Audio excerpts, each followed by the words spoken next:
KBF Rochester, the sports leader. 95.7 FM and AM 950. The Fan, Rochester. Always live on the free Odyssey app. The Sports Bar with Danger and Battaglia. Welcome to the NFL Draft.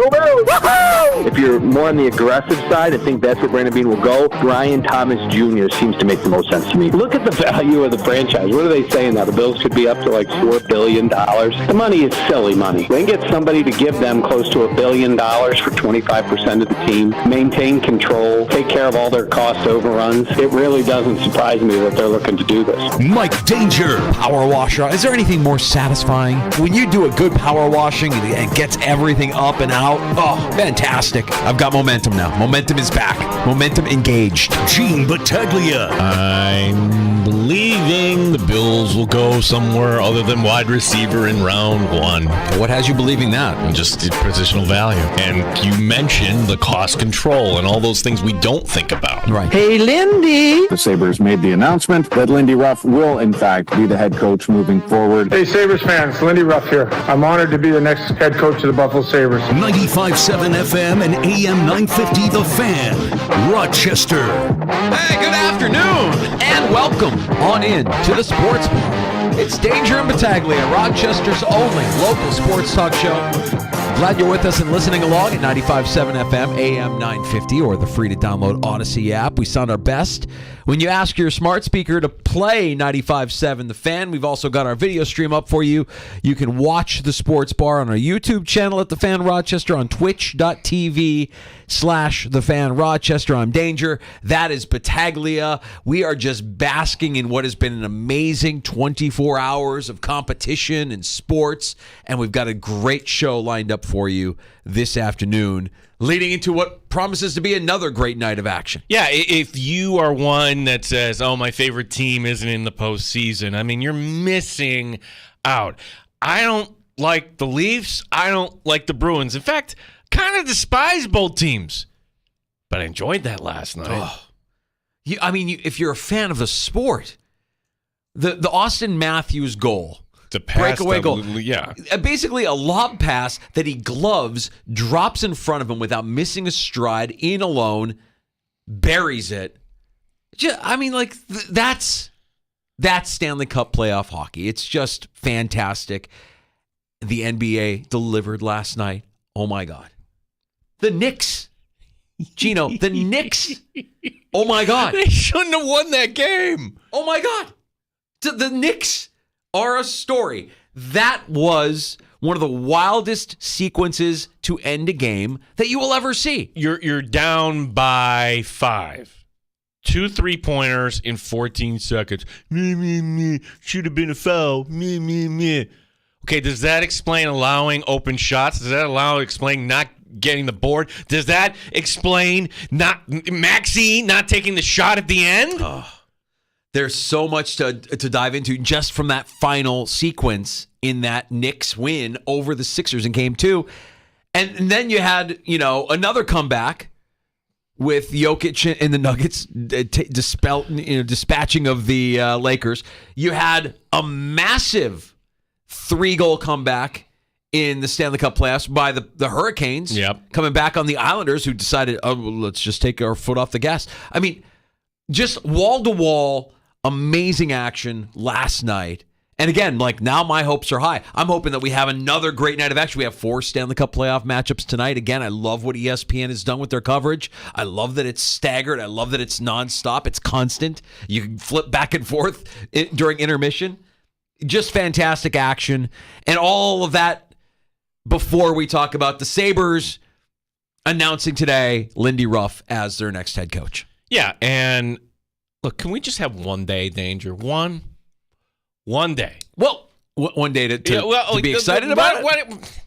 Set up the show. Tell everybody who's going on. We have a big name coming on the show. We got a lot going on. Yeah, Matt Perino's a big name. I don't want to take that away from Matt Perino. I asked Matt. He was on with us Thursday last week. Got bumped from Tuesday because, the Sabres decided to fire their coach. And less than 1 week later, they have a new head coach. Yep. Wow, what a vast search. But Matt Perino, we'll be talking about it. And we haven't talked to Matt, Danger. This is how much news we've had here in the last week. since the disclosure. Now, Matt is more what's happening on the field, what's happening with the roster, but you can't tell me that isn't a shockwave when Terry Pegula says, you know what? Let's bring in another investor here to the team. Well, we'll get Matt's thoughts on this and one last tune-up from Matt Perino before we head to the draft. He's coming up at 3:25. Now, the big name that you're referencing that's joining us for the first time in the sports bar, we're talking power agent here. Lee Steinberg is going to stop by about an hour from now. This is fascinating, and I'm honored to have Lee Steinberg come on because, well, this originally came to us because he had thoughts about the Jonte Porter lifetime ban, and we'll touch on that because if you're an agent and you know your client's up to no good, what is the responsibility of the agent? Because after all, I can tell you who's not going to make money. That's going to be the agent for Jonte Porter moving forward. But to have Lee Steinberg on with us this week, when you have a client that says, yeah, you know what, I don't want to go to that team. Can you make it so I don't have to go to that team? Mm-hmm. I mean, Lee has probably lived every scenario. The guy was in Jerry Maguire, for crying out loud. Well, it'll be an honor and a treat to talk to Lee. He's coming up here right around 4:05, and then we'll follow that up with our weekly check-in with Rochester Americans head coach Seth Appert, and the Amherst get ready for their round 2 playoff series against the Syracuse Crunch, getting underway at Blue Cross Arena Friday. Tickets are on sale now, by the way. Did you see the pre-sale code? Beat SYR. Love it. Yeah, beat them. It'd be great for the economy if this went 5. No.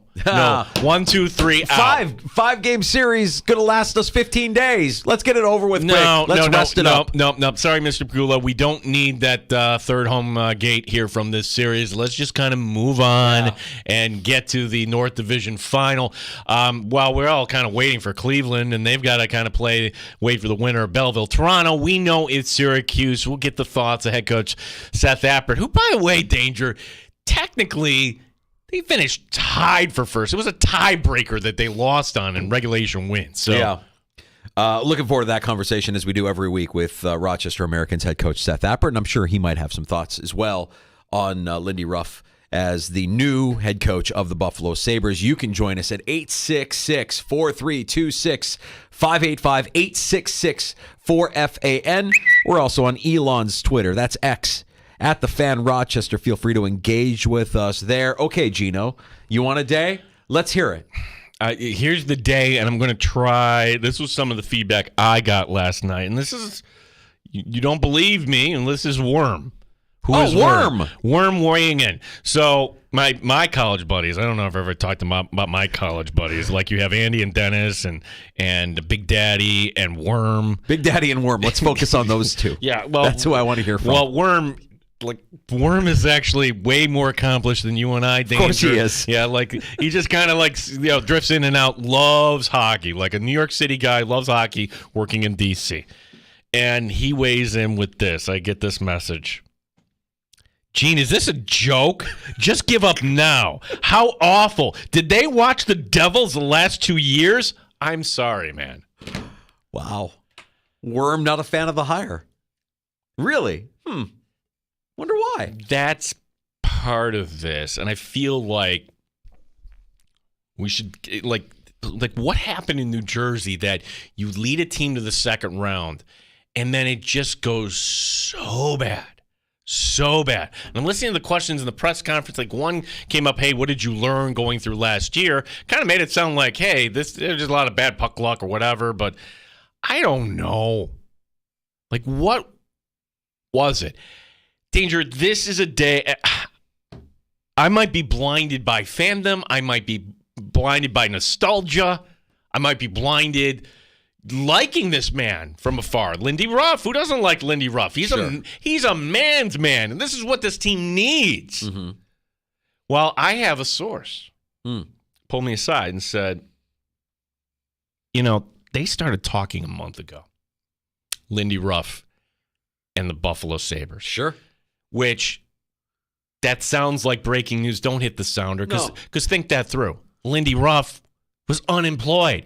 Kevin Adams, he has a relationship with. So you're probably talking in the context of what if?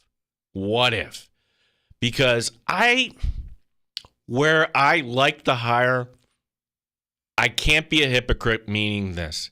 Any team that hits the fast effing forward button on a coaching search, like the way the Buffalo Sabres just did, when you have Kevin Adams saying, oh, I talked to a dozen, what, just phone conversations, answering a text? No, BS. You have all the time in the world to go have a real coaching search and talk to people. And why would you want to do that, even though if you know you have your guy? You know why? Because you want to learn things about your organization. You want to learn things about yourself. It's the one and only opportunity where you can go outside the organization, tamper-free, and learn about what people from the outside, from what respected hockey people are saying about the Sabres and how to fix it. And if you come up with 3 ideas, 2 ideas, I don't care if you came up with one thing you can implement to help you win games because you actually took the time to go through the process. Kevin Adams is a really good liar because he didn't go through the process. Well, his process might not be what you're describing. His process may have been a phone call or a passing conversation, but to go in depth. Or maybe it was just a matter of, let's use Craig Berube as the example. Hey, you've got a Stanley Cup championship on your resume, and you're a guy that's been known to hold his players accountable. Accountable is a big word. Accountability, big word today. Big word. We'll get into that in a second. Mm-hmm. What would it take to get you to consider the Buffalo Sabres? And then the number is extravagant. Okay, next case. Go on to the next guy, and the next guy, because I don't care what anybody says. The Sabres are still viewed in the NHL as purgatory. It's where good players have gone to die. It's where good coaches have gone to die. They have failed. They haven't returned. If I'm frustrated by anything, it's that they aren't trying something new. And that was what Paul Hamilton said to us last week when he joined us about this coaching search. And we all kind of assumed after last Tuesday's press conference that it was going to be Lindy Ruff. Paul Hamilton said, not so fast. I'm not a real fan of this thing in Buffalo that we keep doing, that all we want to do is bring back old Sabres. Yeah.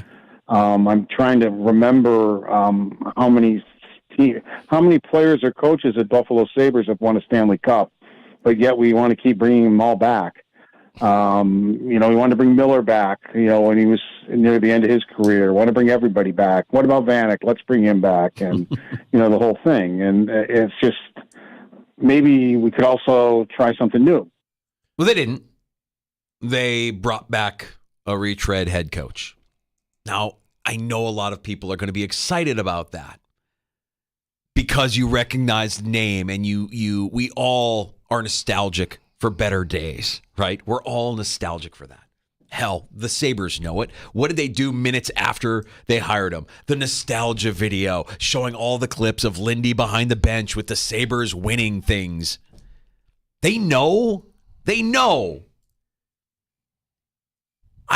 My take is this.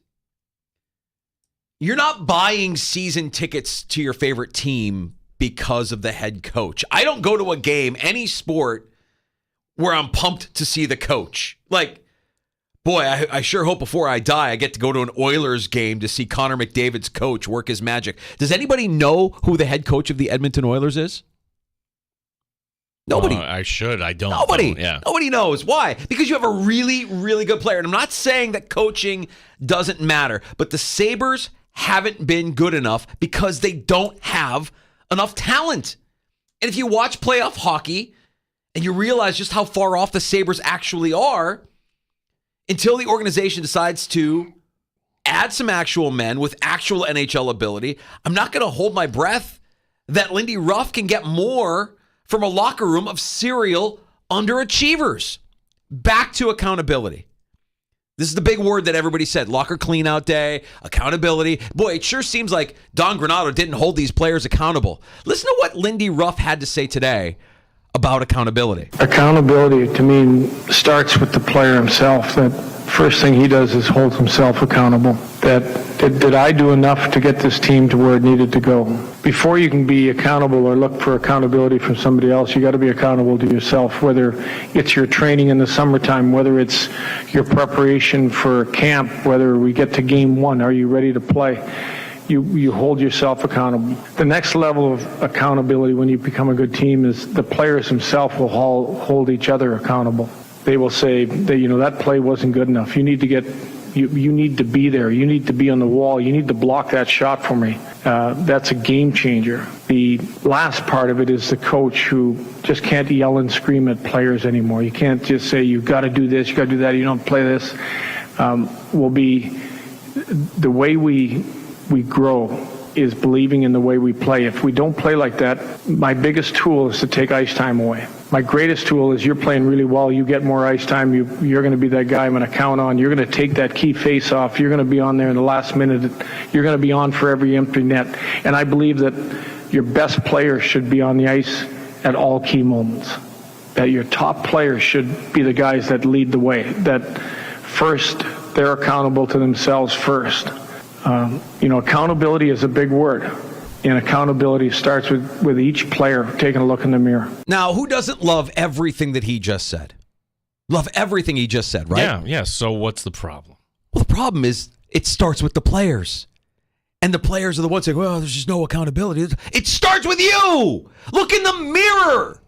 Well, that's why, if you noticed, the message is sort of the fans, but it's sort of the guys like, yeah, it starts in the summer and it starts with your workouts. And he's indirectly telling the guys on the roster, get to work. Yeah, I hope so. And those are the best. Danger, you played sports. I played sports. Those are the best environments when you're policing yourself. That's right. No, everything he said there is spot on. It's absolutely right. But it starts with the player. It doesn't start with the coach. It didn't start with Don Granato. Don Granato may not have been the right coach at the right time for this team, but it starts with the players looking in the mirror and saying, damn it, I'm a professional. This has gone on long enough. We need to be better, and it starts with me. And so until this team gets guys, and maybe they're in there and we just haven't seen it yet. Maybe Lindy Ruff is the guy that can extract some of that indirectly out of them or challenge them in a way that forces them to look in the mirror. But it's a lack of talent, man. No. I'm going to cite you one instance where I can prove to you that that's not necessarily true. The Columbus game, 9 goals given up that night. How many, Danger? 9? 9. 9 times. Embarrassing. And there is one guy, the team captain, Kyle Pozo, who comes out and not anybody else hiding in the locker room. Because what you see on TV, that's not the real locker room, folks. That's just the staging area. The real dressing room, you're not allowed into. So you could say it starts with the players, but if you're a coach, you are mandating what Tortorella did after a similar loss. Everybody get out there. Be in front. That's why, little things like that. Not everything's going to be perfect during a course of a season, but when it's not, own it. That's the definition of being accountable. Own it. Back to Worm's comments. Did you watch the Devils the last 2 seasons? I think a lot of what led to Lindy Ruff being dismissed by the Devils was a lack of attention to detail. I mean, you saw it multiple times, just sloppy play, bad penalties, bench penalties, too many men on the ice, not enough men on the ice, just kind of a disorganization. And again, this isn't me trying to say that this is going to fail. I don't know. I hope it doesn't fail. I hope they succeed. I hope they win. I hope he understands how to get through to a team that still needs to mature and that has been underachieving now for far too long. But you could say that Lindy Ruff's best days as a coach are behind him. I mean, if he does get this team to the postseason, that's fantastic. What else can he do? How far can they go? Watch the Stanley Cup playoffs and tell me how this group of Buffalo Sabres in the next 12 to 24 months will stack up against the rest of the league, the rest of these playoff teams that have guys that are massive, fast, and more skilled than anything the Sabres have on their roster. That's my fear for the Sabres. Yeah, my fear is that, and you've heard me say this, but I understand that sometimes the audience isn't with us. So forgive me, but we have Seth Appert coming up in the 4 o'clock hour, and there's openings in Detroit, there's openings in Ottawa, and I don't know if it happens this year, but are we going to get to a point where, like, oh my God, we had the head coach, he was ours, and we let him go? You didn't afford him the opportunity here to really stay. Maybe it happened, but I don't get the impression it happened. Well, I'm certainly not wishing for that. And, selfishly, I'd like Seth Appert to be the head coach of the Rochester Americans for a very long time. And we're not, when we have him on today, we'll ask for his thoughts on Lindy and if he's talked on Lindy, but he's got a playoff series going up, so we're not going to belabor the point. So we're going to touch on it with Seth, certainly, but he did address it last week, and the thing that kind of stood out to me, Seth said this, and I believe him. He'd be happy coaching high school hockey in Minnesota just as he's coaching the Rochester Americans, and if the opportunity ever happened, great. And if it never happened for him, I don't get the sense that Seth would be like, he'll be all right. You'll be fine. Yeah. That'll be later on this afternoon, 4:25. We'll be joined by the head coach of the Rochester Americans, super agent Lee Steinberg, stops by the sports bar, 4:05. And up next, we talk to Matt Perino. Turn the page and talk some Buffalo Bills. We're a couple of days away from the draft. How far could we see the Bills move up the draft board in round one? Do we see them move up at all? Let's talk a little bit more about that chunk of the team that is now for sale and what that could mean for the future of the organization. We'll do all of that with Matt Perino next in the Sports Bar. And don't forget, day 1 and day 2 of the NFL draft means we will be live. Thursday, we will be, for day 1 of the draft, at Three Heads Brewing on Atlantic Avenue in the neighborhood of the Arts. Rochester's largest patio. It's open. I see sunny skies for Thursday as well. You can enjoy the Melon Head, Watermelon Sour, and all the other fine beers they have at Three Heads. Grab some delicious wood-fire pizza from Freddy's as well. We're there from 3 until 6 for day 1 of the NFL draft. That's Three Heads Brewing on Atlantic Avenue. Day 2 of the NFL draft, Friday, we will be live from 3 until 6, your pre-draft party at the Tap Room at Bill Gray's, Chili Avenue location. Stop by there as well, and we will talk plenty of Bills draft days 1 and 2, both Thursday and Friday. The Sports Bar live. Looking forward to seeing you all out here on the Fan Rochester. Matt Perino next to talk some Buffalo Bills. You're listening to the Sports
They've raised the bar on Rochester sports talk. You're in the Sports Bar with Danger and Battaglia on the Sports Leader, 95.7 FM and AM 950 The Fan, Rochester. Just a couple of days away from finding out which prospects will become Buffalo Bills this weekend with the NFL Draft. We'll dive into that and more with Matt Perino covering the team for the Syracuse Post-Standard. You can also hear Matt with Ryan Talbot on the Shout podcast. Matt, before we talk draft and last-minute ideas and scenarios that could play out this weekend, we haven't had a chance to talk to you since the news came out that Terry Pegula is offering up to a quarter or a good chunk of the Buffalo Bills for sale. What do you think that's all about? Anybody's guess. I mean, he probably needs some money for the stuff that he's got to do at the arena. I think I've seen that kind of idea floated around, and I think like my overarching observation on Terry Pegula's ownership style is that he needs people in the room, right? Like, I mean, he hasn't talked to the media since 2019 on the Bills side of things. I saw his opening remarks today. I couldn't watch the entire press conference. Did he take questions? No. He didn't. He did not, no. So I think part of it is an influx in money. They'd still be making all the decisions. I thought Tim Graham's coverage of that, the podcast that accompanied it, was really, really solid. But it seems like the wave of the future. If somebody's willing to give you, a little over $1 billion to have a minority stake in the franchise, I get it. It's an influx of cash. And plus, what did he pay for the team? Right about that, right? $1.4 billion. Yeah. I'm just wondering though, because, and I guess the NFL takes care of this. Like, how many minority owners are there in the league that we don't hear from? Like, that's the question that I would like answered. Will never get answered, Matt, is like, whoever this may be, if this indeed does end up happening, will they have any sort of voice as far as what direction the Bills will be going as an organization? It's hard to say. I feel like the direction that the team goes in for now is pretty much led by Brandon and Sean. I feel like Terry takes his cues from them, and obviously on the business side now, Peter Gwelly entrenched in that COO role, and we'll learn more about him and obviously what his vision is for the organization. But I think from a football perspective, unless something drastically changes with the on-field product, I feel like it's kind of like, let those two guys run the show, and from a directional standpoint, at least in the near future, like next 5 years, your quarterback's set. You have one of the best players in the NFL, and I think it's just about building around that dude. Matt, I'm pretty sure I've convinced Gino that the Bills are going to take a defensive player late in round one. I think we all would like to see them take a wide receiver, but then I guess my question is, and I think the reason why I've convinced Gino of this is, and this you may or may not know the answer to, where do the Bills, how do they value the positions? Positional value to me is something we don't talk a lot about, and certain teams value certain positions differently. And the idea that you can have cost control with that first-round rookie contract, I think, matters to NFL GMs when they're making that selection. So with that in mind, do they put more of a value, more of a premium on defensive line or edge rusher than they do on wide receiver? Do you think that enters the line of thinking at all when they make the decision come Thursday night? I think it's part of the conversation for sure, and I think that you can make an argument that I think that they view those two positions pretty highly. I'd almost say that if you're going over the hierarchy of positional value, I think that after quarterback, I think wide receiver and edge rusher might be in the mix. Offensive line too, but I just feel like they've just spent more resources, bigger high-end resources at wide receiver and defensive line over the years, specifically edge rusher. Even some of the secondary kind of deals that they've done. I mean, Floyd was making about $10 million last year. You go back a couple years before that with Jerry Hughes and Mario Addison. And they throw some money, and it's never like high end money except for Von Miller, but it's always been pretty consistently high. And then at wide receiver, same thing. They paid Cole Beasley quite a bit, Emmanuel Sanders, John Brown. I mean, they've spent money at those two positions more so than anywhere else, and it's why even safety in the second round feels a little bit too rich, because I think just positional value wise, that's a position that in the league isn't as important, and also like within their system, they've been able to develop guys to play those roles. I mean, go back 2 years ago, and it wasn't always great, but DeMar Hamlin played almost 1,000 snaps for them as a second-year, sixth-round draft pick. And so that I think that positional value is definitely an important part of the conversation. I don't think it's necessarily the be-all, end-all, but when you're talking about wide receiver and defensive end, I don't necessarily think that in their eyes, and this is just my perception, one is necessarily higher than the other. I think you can make an argument that right now with Von Miller, Greg Rousseau, and A.J. Epinesa, and even Kingsley Jonathan to a degree, that's a nice foursome of players, or at least one that you could roll out and you feel comfortable with. They could still add in free agency, as opposed to Curtis Samuel, Khalil Shakir, and Justin Shorter. I mean, it's a tough group right now that if you were to roll the ball out, I know they have Mac Hollins as well. I guess you could throw him into the mix. It's a group that I think needs a little bit more talent. Yeah, I think actually probably both do. And I'm going to ask the question this way, Matt. Matt Perino, Syracuse Post-Standard, the Shout podcast. Yesterday we had Chris Trapasso on. He does great work, and asked him about the draft in terms of edge rushers beyond the first round. He's like, look, after the top four, good luck finding somebody who can contribute right now. If you're just taking this from the depth of this draft, Matt, could something be said for, well, you can get your Chop Robinson fill in the blank here at 28 or somewhere close to, can the Buffalo Bills, and I think this is the question, afford to wait until the second round, whether that's pick 60 or moving up, to get that wide receiver? I think they can wait. I think that the depth at wide receiver is so much so that if they're not comfortable moving up, because I think at this point, I'm to the point where, with Schefter last week on a podcast saying that he thinks A.D. Mitchell is going to go much higher than people think, I'm starting to get to thinking that maybe the top five receivers are off the board by like 22. So if that's the case, and you're Brandon Beane and you're not willing to make a jump past 20, then maybe you're going to have to start thinking about the idea that you might have to maybe even trade up for one of those players, like, an edge rusher, whether it be like a Latu, if he kind of falls. I don't think that's going to be the case. It seems like he's picking up steam, but maybe Jared Verse out of Florida State could be a guy that they move up a couple spots for. Cooper DeJean, just because of the corner safety versatility, I really like that idea. I would love that idea at 28 for them if he was there. He just seems like a Sean McDermott kind of guy. And then in the second round, there's a bunch of different flavors, and I think you could choose with like how aggressive you want to be to go get the guy you specifically like. But there's a lot of different options, and I think that just because of where they're picking, if you're not trading up, I almost think you should trade back, because the value that you're going to get and potentially adding another top 90 player, I think is so good. And maybe you can double dip at receiver in the top 90. Now you're talking about adding two wide receivers in a very deep draft class. I almost feel like that increases your chances. Wait till you see my mock draft that drops tomorrow. Let's just say that. That's called a tease. Yeah. Professionals, stay down. Matt Perino joining us in the Sports Bar with Danger and Battaglia. How about this? You're competing against the Kansas City Chiefs. That's the team you have to get over on.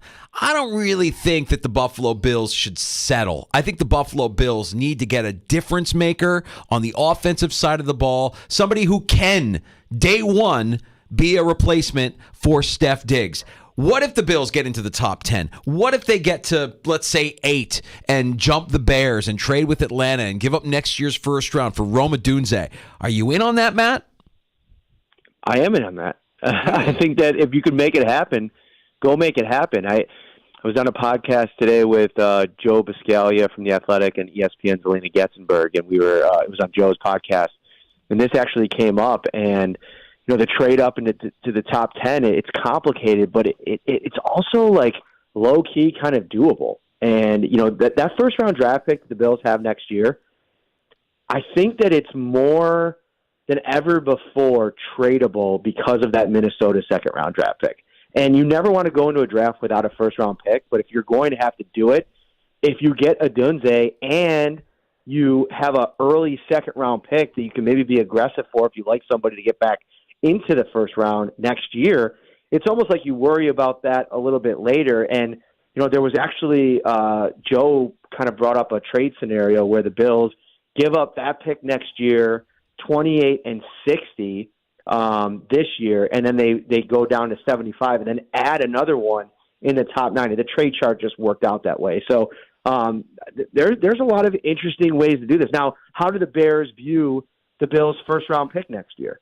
Do they view it as, like if you were taking the temperature of the national media, a lot of people think the Bills are going to take a step back. If that's the feeling within the NFL, then if you're Brandon Beane, you can almost sell that draft pick a little bit better than you would in most years, because maybe that ends up being 17, 18, 19 in the draft, or maybe even earlier if the Bills somehow miss the playoffs. I don't think they're going to, but if that's the feeling.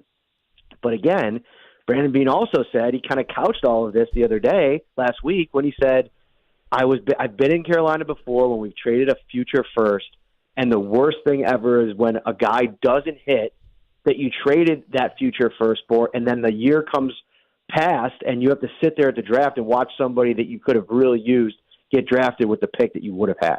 Yeah, it's one thing where you hit the known commodity in Steph Diggs, and well, I guess I asked the question because there's all sorts of rumors, Matt, and I don't think this could happen, but what % chance do you think Ayuk A gets traded, and B, would Buffalo be in on a Brandon Ayuk? I don't know. I like the Odunze move a lot more than I like the Ayuk move, and that doesn't have anything to do with being down on Brandon Ayuk. I think he's an elite player. I just think on the other end of that, to have to pay that price tag, knowing the kind of astronomical numbers that Josh Allen's contract is going to reach over the next couple of years, I almost feel like you're resetting the salary cap with what you've done this offseason. And I feel like it muddies the water a little bit if you're going to add another player that has that kind of potential earning power, when you're going to be paying upwards of $30 million a year for a wide receiver. And Ayuk's great. Ayuk's a bona fide number one. Like, I think that what he's done with a lack of elite quarterback there in San Francisco has been sensational. And what that would look like with him in the Bills offense, it sounds great in theory. But I also think, this is a general manager and a scouting staff that has a lot of cachet around the NFL. And, when you talk to other scouts, when you talk to media people speak glowingly about Brandon and this entire group that he's put together. They've hit at a lot of different levels in the draft. Most recently, I feel like they've had a couple of really strong drafts.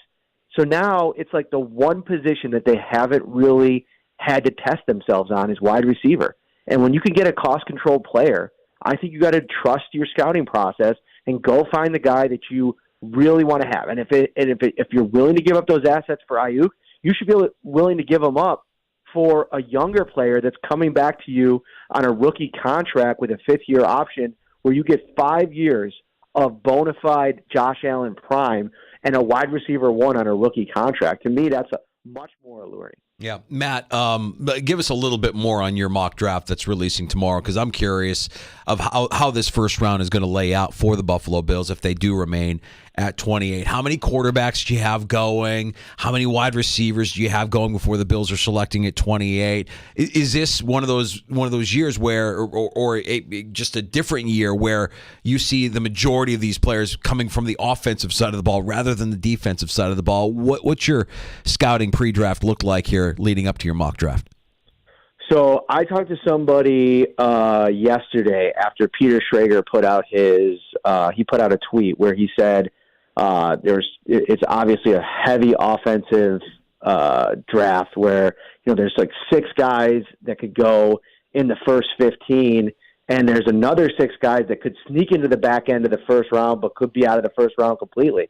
And so it's obviously an offensive dominated draft. And so in the first round. And so I reached out to somebody in the league, and they said that's right on the money. He said, I think those bottom 6 guys, I think Chop Robinson was one of them. Cooper DeJean was one of them. The scout still thinks they're going to sneak back into the first round. But if that's the case, it's going to be offensive heavy. If you're the Bills, you need those 6 quarterbacks to go. And that's one thing that Schrager said on Pat McAfee today is that what he's hearing is the 6 quarterbacks are going to go in the top 15. And they're talking about some of the betting lines, and like you can. Last week, McAfee said that Penix was minus 130 to go in the top 15 of the draft. This week, 6 days later, he's now at minus 230. So there's obviously some action there where I just think teams are going to be positioning themselves to get the cost-controlled quarterback, because even at 15, if you get Penix and maybe you're not in love with him, or Bo Nix, it's probably better than having to go the retread route next year and go with the Gardner Minshew's of the world, or the Jimmy Garoppolos, or insert name. So I have 6 quarterbacks going in the top 15, which pushes some of those wide receivers down a little bit. And then I have the Bills kind of surveying things and picking their spot and getting up and getting one. And I think that, to what Gino said a little bit earlier, I do think that there's a little bit of pressure, if it makes sense, for them to come out of this draft with a difference maker, or the potential of a difference maker next season. I'm higher on Dalton Kincaid than I feel like most people are. Like, I think we're in such a, what have you done for me lately kind of world. And I think people forget what the book on him was when they drafted him last year. Like, this was supposed to be like the future number one weapon in this offense. And I know it may be coming a little bit sooner than anybody anticipated, but what this offense could potentially look like with Dalton Kincaid leading the team in targets, I'd be interested to see what that looks like, and how much of a jump he takes from year 1 to year 2 in a league where tight ends typically take a huge jump from year 1 to year 2, and he was pretty good as a rookie. So that's why, like, if this doesn't happen, the scenario that I'm going to lay out tomorrow, and they end up having to trade back or sit and pick, and they take one of these, fun defensive players, whether it be a Verse, Robinson, DeJean, maybe even like Johnny Newton, or if a Byron Murphy falls, I don't think that's going to happen. I think there's more action on him going in the top 10 than the bottom 10 of the first round. If you got to move back, if you got to stick and pick at 28 and take somebody that maybe you're not as excited about, I still think you're happy if you're Brandon Beane with Dalton Kincaid in this offense and getting him where you got him last year to maybe fill at least the majority of the void left by Diggs. And, oh, by the way, how big of a void is it? Like, that's another thing we're not talking enough about. Like, the dude was invisible for 12 weeks at the end of last season. So much so that, like, when he did get big targets in big moments, like in the playoff game, it ended poorly. So I think that they need to reimagine this thing anyway, and I don't necessarily think we're looking at it the right way. Matt Perino, Syracuse Post Standard. Matt, last one from me, and I feel like I got to just ask for your thoughts on this, because you were bringing up the whole, my gosh, we could have 6 quarterbacks in the first round, maybe in the top 15. How is it that an industry that invested so much with scouts and analytics and blah, blah, blah, blah, blah, that we really don't have any idea? We have no idea. Just look at last year. Here's Bryce Young, number 1. Yeah, that doesn't look so good. C.J. Stroud should have been the obvious pick. Look at the Cardinals taking Rosen when you could have had Lamar Jackson, or teams passing on Josh Allen. Why is this profession so difficult, Matt, in your opinion? Because it's like anything else. Like, when you're talking about a projection, you're trying to take everything that you can learn about somebody and figure out how they're going to respond in a given situation. So all the things that go into being an NFL quarterback, from the fit with the play caller, the fit with the culture of the team, the fit in the city, the fit in the media market, the fit with the supporting cast and the players that you get to play with. That's just 5 basic fundamental things right there, that if you don't hit on one of those things, or if one of those things is off, I feel like most guys are set up to fail from the very beginning.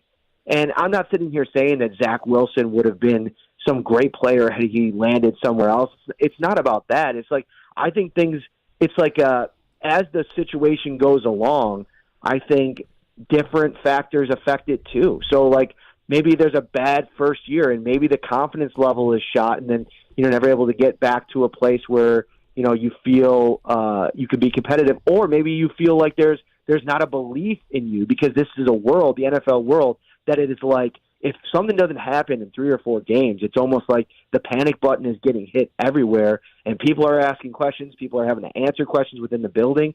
There's so many different elements that can kind of flip things, and I think, like, I take Josh Allen's ascension or his landing spot and why he's hit the way that he has hit. He got to come in with very little expectation in an organization that has been an absolute laughingstock. And even though like he was kind of a laughingstock as a prospect, remember all the negative things people said about him? It's like, okay, I might be that, but I play for the Bills, so it is what it is. I mean, they haven't gone to the playoffs for 17 straight years, and it was almost like that led to this perfect marriage between player and, play caller and everything else. Like, it all fit together perfectly.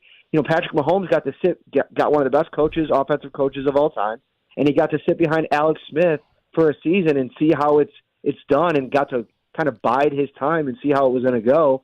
I don't know, man. It's really, really hard. It's why people get paid millions and millions and millions of dollars to do it, and if you can't, you're out pretty quickly. Yeah, and I think to myself also, kind of based on what we heard from Brandon Beane last week, when we're talking about whoever it might be that they select, and specifically if it's a wide receiver, how much intellect will play into that as well. And that's another thing that we really don't know. None of us get the opportunity to sit down with these guys and pick their brain outside of the press conference here or there and know just how smart some of these players are, their ability to grasp a playbook or learn an offensive system. Do you think that is a weighing factor in who the Bills end up selecting if it's a wide receiver in round one? Without a doubt. And that makes to me, the hardest part about figuring all this out is like, the only thing we get to really go off of is, if you went to the Senior Bowl and were around any guys that were there, if you were at the Combine and got to talk to anybody, and a lot of that times that's in the media space where guys are nervous anyway. I go back to, who I absolutely loved 2 years ago at the Combine. His interview was just really just tremendous, and he was so smart about the way that he answered questions, was able to field them, and then give you back something that was so informed and kind of let you in on the whole process. Was Trent McDuffie. Like, I thought he was an absolute home run of a pick just based on like that 20 minutes that I got to talk to him. And like, there was a couple wide receivers this year that I got a chance to talk. I thought Troy Franklin was probably the best of the bunch from an interview standpoint, and we know that the Bills have spent a ton of time with him. But again, that's very limited. Like, I haven't gotten on a whiteboard with him and seen what he can do with the playbook, and that's another part of this. Like, the Bills have a very complicated playbook, and if you bring in a guy like Mitchell or Thomas and you're asking them to be, any type of version that Stephon Diggs was in this offense, where he got 4 years to kind of learn this thing and grow in this thing, that is a huge role to step into. And you got to be convinced, especially if you're going to give up assets to go get one of these guys, that they can handle it, that they're about that. From everything I've read on Thomas, he's going to be able to be that. And, he in a different situation without having to play, understudy to Malik Neighbors would have shined even more. And the guy led the nation in touchdowns. So, man, this draft, I think this is going to be my sixth draft covering the team. This will be the one. And I didn't cover the Allen draft. That was right before I started. Out of all of them, I think this has the widest range of outcomes that I think that can happen. And I think even Bean going into this, he probably has something down deep that he really wants, like a player that he really wants. But it almost feels, after talking to him last week, like he's preparing himself for any kind of outcome. And the one that could be the most likely, maybe trading out of the pick to add assets, he's not going to love going to bed on Thursday night if that ends up being the case. See, a trade up also gives you an early deadline coming up Thursday night, Matt. That's all right. I'd rather get after. I got a little bit more energy at around 9 o'clock than I do at 11:30. So I'd appreciate that if they went way up. Let me get to work. I don't have to sit around and just gorge on whatever media food they put out. Well, you can appreciate this, Matt. I mean, my routine, I'm not going to speak for Gina, but my routine on night one of the NFL draft is when we get done at Three Heads, we have a couple of pops while we're waiting for round one to get started. We hang out with some of our regulars here in the sports bar. And then I drive to Steve T's there, and I get myself a plate so I can eat my feelings while I'm waiting for the Bills to make their selection late in the first round. You do the same type of thing, right? I mean, yeah, if just replace plate with delicious chicken wings, and right. that's what I'll do. Fair enough. Matt, tell us the schedule for the Shop Podcast. What is coming up in a busy week here? Oh my gosh, we have so many mocks. So Ryan's dropped on Sunday. Mine will come out tomorrow. We have a podcast from Monday night. I caught up with Antoine Staley from the New York Daily News to take a spin around the AFC East. We did a cool kind of concept where we kind of looked like, what do teams in the AFC East not want other teams to do in the draft? And that was our podcast. That's up now, which was a pretty fun exercise. And then tomorrow, Carl Jones from Rochester, he's jumping on the pod. And then Justin Mello from the Draft Network, he's absolutely crushed it. Draft time and recording all these visits and everything like that. Those two gentlemen are going to join us for a first-round live mock draft in real time, no trades. But we'll talk about trades. That'll be about an hour extravaganza tomorrow at 4 o'clock, and then it's off to the races. All great stuff, Matt. Appreciate the time as always. Let's talk again next week. All right, buddy. Take care. You got it. There's Matt Perino covering the Buffalo Bills for the Syracuse Post-Standard, the Shout podcast as well. He joins us every Tuesday afternoon at this time to talk Buffalo Bills and the sports. That would be the shocking move, trading up to get a Dinsey. That's what That's what they need to do. Now I've convinced myself. Need to do if you're trying to beat Kansas City, if you're trying to be the best team in the AFC, then get to Mahomes when it matters. Okay, well, the pass rusher is not. If you're going to trade up in the top 10 to get the pass rusher you want? What I'm saying is that, yes, the Bills are thin at wide receiver. We can all nod our heads and say, yep. And they're also pretty darn thin at the end position at rusher. I'm not counting on Von Miller. You shouldn't count on Von Miller either. This is a fun time of year. By fun, I mean extremely busy for sports agents. And we have the opportunity to talk to one next in the sports bar. Lee Steinberg, who one of the greatest, should be in the Hall of Fame. Like, he's just, like, he meant that much. We will get his thoughts on what this is like this week, this changing landscape, too, when it comes to betting and everything else. So really curious to get the thoughts of one of the best, Lee Steinberg. And we'll have Seth Appert on also in the 4 o'clock hour, Rochester Americans head coach. He's stopping by at 4:25. You can pull up a stool at 585-866-4FAN, 866-4326. You're listening to the Sports Bar with Danger and Battaglia.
Maintain control, take care of all their cost overruns. It really doesn't surprise me that they're looking to do this. Mike Danger. Power washer. Is there anything more satisfying? When you do a good power washing and it gets everything up and out, oh, fantastic. I've got momentum now. Momentum is back. Momentum engaged. Gene Battaglia. I'm believing the Bills will go somewhere other than wide receiver in round one. What has you believing that? Just the positional value. And you mentioned the cost control and all those things we don't think about. Right. Hey, Lindy. The Sabres made the announcement that Lindy Ruff will, in fact, be the head coach moving forward. Hey, Sabres fans, Lindy Ruff here. I'm honored to be the next head coach of the Buffalo Sabres. 95.7 FM and AM 950 The Fan. Rochester. We welcome you back into the Sports Bars. Danger and Battaglia. Gene, I don't want to waste any time. We've got a legend waiting on hold. Lee Steinberg making his inaugural visit into the Sports Bar with Danger and Battaglia. Lee, how crazy a time of year is it for somebody like you who's done what you've done for as long as you've done?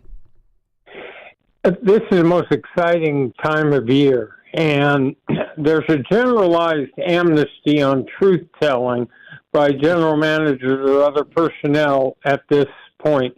In other words, they're not telling the world in a newspaper interview or article or a draft projection. No franchise is telling the world what they're really going to do.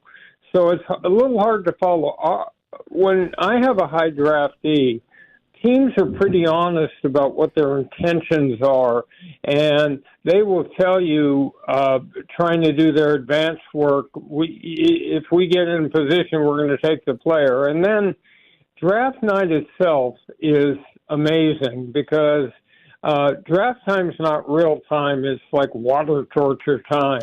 Every second seems like a minute. And so if you're sitting waiting with an athlete to get drafted high, it ratchets the tension up over and over again, and then all of a sudden it explodes when the player's picked into this joy, and you're surrounded in most cases by every relative, every coach that ever coached the player, his teammates, so it's a mass celebration. Yeah, Lee, from the outside, we love the draft, and really, we don't know what it's like. We see it in the movies. We see it in Jerry Maguire, which, by the way, you had a cameo in, and, in that movie, the player didn't want to go somewhere else, and, all right, he gets traded. How often does that happen for an agent where you have to navigate something where your client doesn't want to go to a specific team? It all happens behind the scenes, so the trick in it is to try to get a player to the franchise that's best. So suppose you have a quarterback.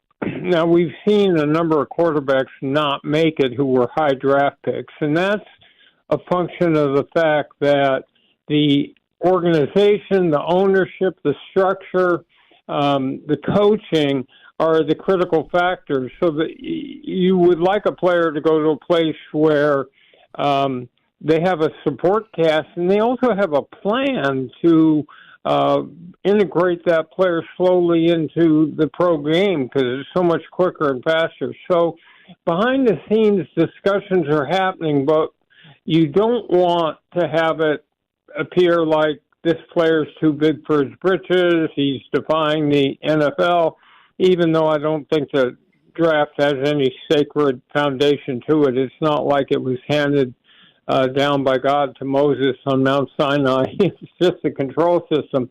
But it doesn't give the player any choice. And, for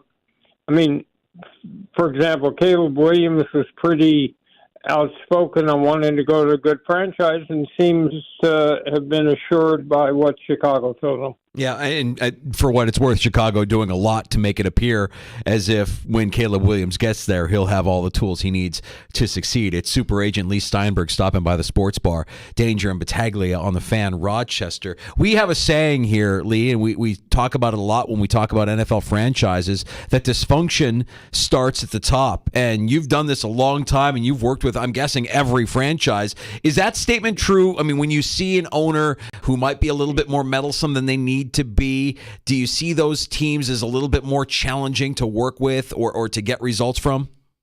Absolutely. So, look, there are all sorts of parity mechanisms that are supposed to ensure that teams will rebuild for a few years, they'll be on top for a few years. So when you see it happen that a team either sits at the top like the Patriots did and the Chiefs are doing now, or simply can't ever get there, you have to look first at the owner, the quality of stability, the vision that that person has, the ability to hire the right front office that knows how to draft and trade and negotiate, and then a coach who has a plan. Any plan can work as long as it's consistent and you have the players for it. So there's absolutely the case that winning franchises, notwithstanding the draft or free agency, are going to continually, year after year, be competitive. And you like players going to those teams. Yeah, Lee, in getting ready to talk to you today, it was perfect timing on NFL Network. They're running their series, Caught in the Draft, and just kind of reliving some of those great drafts. And one of the things we may have forgotten about, the system now, it's pretty cut and dry. This is what they offer. This is what you're going to be making. It always wasn't that. And the thing in these documentaries, one of the buzzwords, signability, was always something that was always coming up. How were you able to kind of make your clients and work with GMs and owners just to say, hey, that's not going to be an issue here with us? By saying exactly that. So, I've had 64 first-round draft picks, and the very first pick in the first round 8 different years. And it's a balance between today, there just is no negotiability for players picked in the draft because it's all capped. And so the team will max out the maximum amount they can ever pay, and that's that. In the older days, we used to have World War III trying to get a player into camp, and you didn't want the player to hold out because if Phillip Rivers, for example, held out the year I had Roethlisberger and gave Drew Brees a chance to resurrect his career. So you also have to keep career development of the player in the mix, and the fact that if you have a young quarterback or an offensive lineman, they need every rep in training camp, and they better get there on time. The one productive part of the cap, which is a system I don't think is necessary, but the one productive part of it is it gets players into camp on time because there's no truncated negotiation process. Lee, we were just having a conversation about how challenging it is to try to predict where players will land, and everybody does their own mock draft, and very rarely is there any accuracy to any of the mock drafts. And when it comes to the prospects, a couple of things that I'm curious about. Intellect is something that we, as people that watch these prospects, don't know a lot about how smart they are, how quickly they'll be able to pick up an NFL system, look at their playbook, process it, and then apply it on the field. From your time representing players over the course of your long career, did you see any constants in the players that turned out to be unbelievable pros from the time that they were prospects and you started working with them? Yes. What you're looking for, like what I looked for with Patrick Mahomes, was what the player does in adversity. Because inevitably, first of all, most games are coming down to the fourth quarter now in football, and many of them to the last drive. And so here's the question. Quarterback's thrown a couple interceptions, the crowd is booing, the game is getting out of hand. What does he do then? Can he compartmentalize, adopt a quiet mind, and elevate his level of play to take a team to and through victory? Great players have the ability to turn on another gear and be able to tune out everything extraneous. So you look for that. You also look for work habits, because whatever you see in terms of play is just the tip of the iceberg. In other words, the great players, I mean, I have 3 quarterbacks in the Hall of Fame, Warren Moon, Troy Aikman, Steve Young, and all of them had an exemplary work ethic. So they were always in shape. They were always studying a playbook. They were always trying to get better. And you're looking for qualities like that. And then in our practice, we look for role models, people that will retrace their roots and go back to the high school and develop a scholarship fund at the college, and then a professional foundation that makes a positive impact. Lee, you've been involved in hundreds, maybe thousands of negotiations throughout your career. What makes for a good negotiation? What makes for a good negotiator? The ability to listen and draw out another human being and understand the world from the other person's perspective. So if I can tune into the deepest anxieties and fears and greatest hopes and dreams of clients and general managers and try to craft a win-win scenario where we're maximizing compensation, but at the same time, we're giving the team a result that they can feel good about. Because you do repetitive business over and over again with the same people, and it's all oral. So the point is, we'll make a deal on the phone and announce it publicly. No paper has been signed, unlike most business deals. So everything is about your honesty and your ability to, people can rely on what you say, but it's listening and understanding the needs of the other side and trying to craft a win-win scenario around that. Lee, the sports world has changed drastically here in the last few years with the adoption of legalized sports wagering in many states. We saw a lifetime ban imposed by the NBA just last week. It feels like there's a delicate balance happening right now between these professional leagues and the sports books. There's a brand new, gravy train pulling up to each league. Yet at the same time, there's a lot of questions about the integrity of the game. What's your take on how all of this has kind of played out, and specifically on a young player in Jonte Porter who's going to have to sit out a lifetime ban in the NBA? So for the whole history of sports, there was an impregnable wall erected between gambling and the sport. And this all disintegrated in the last 3 or 4 years. So you have NFL owners owning part of FanDuel. You have the ability to go into Washington Commanders Stadium and, when you're buying a hot dog, guess what? You can also place a bet like at a racetrack. And you've got Indian casinos advertising in the stadium and arena. So this has changed quickly. The inherent danger is this. We as fans rely on the fact that we think these are real contests played by two teams trying desperately to win with the same rules and the rest of it. If you have inside information going out from a player with a gambler somehow, if you have shaved performance, so a player gets in trouble, owes a gambler a lot of money, and now he shaves his performance. If you have that type of inside insight into more than the general public has, that's not healthy.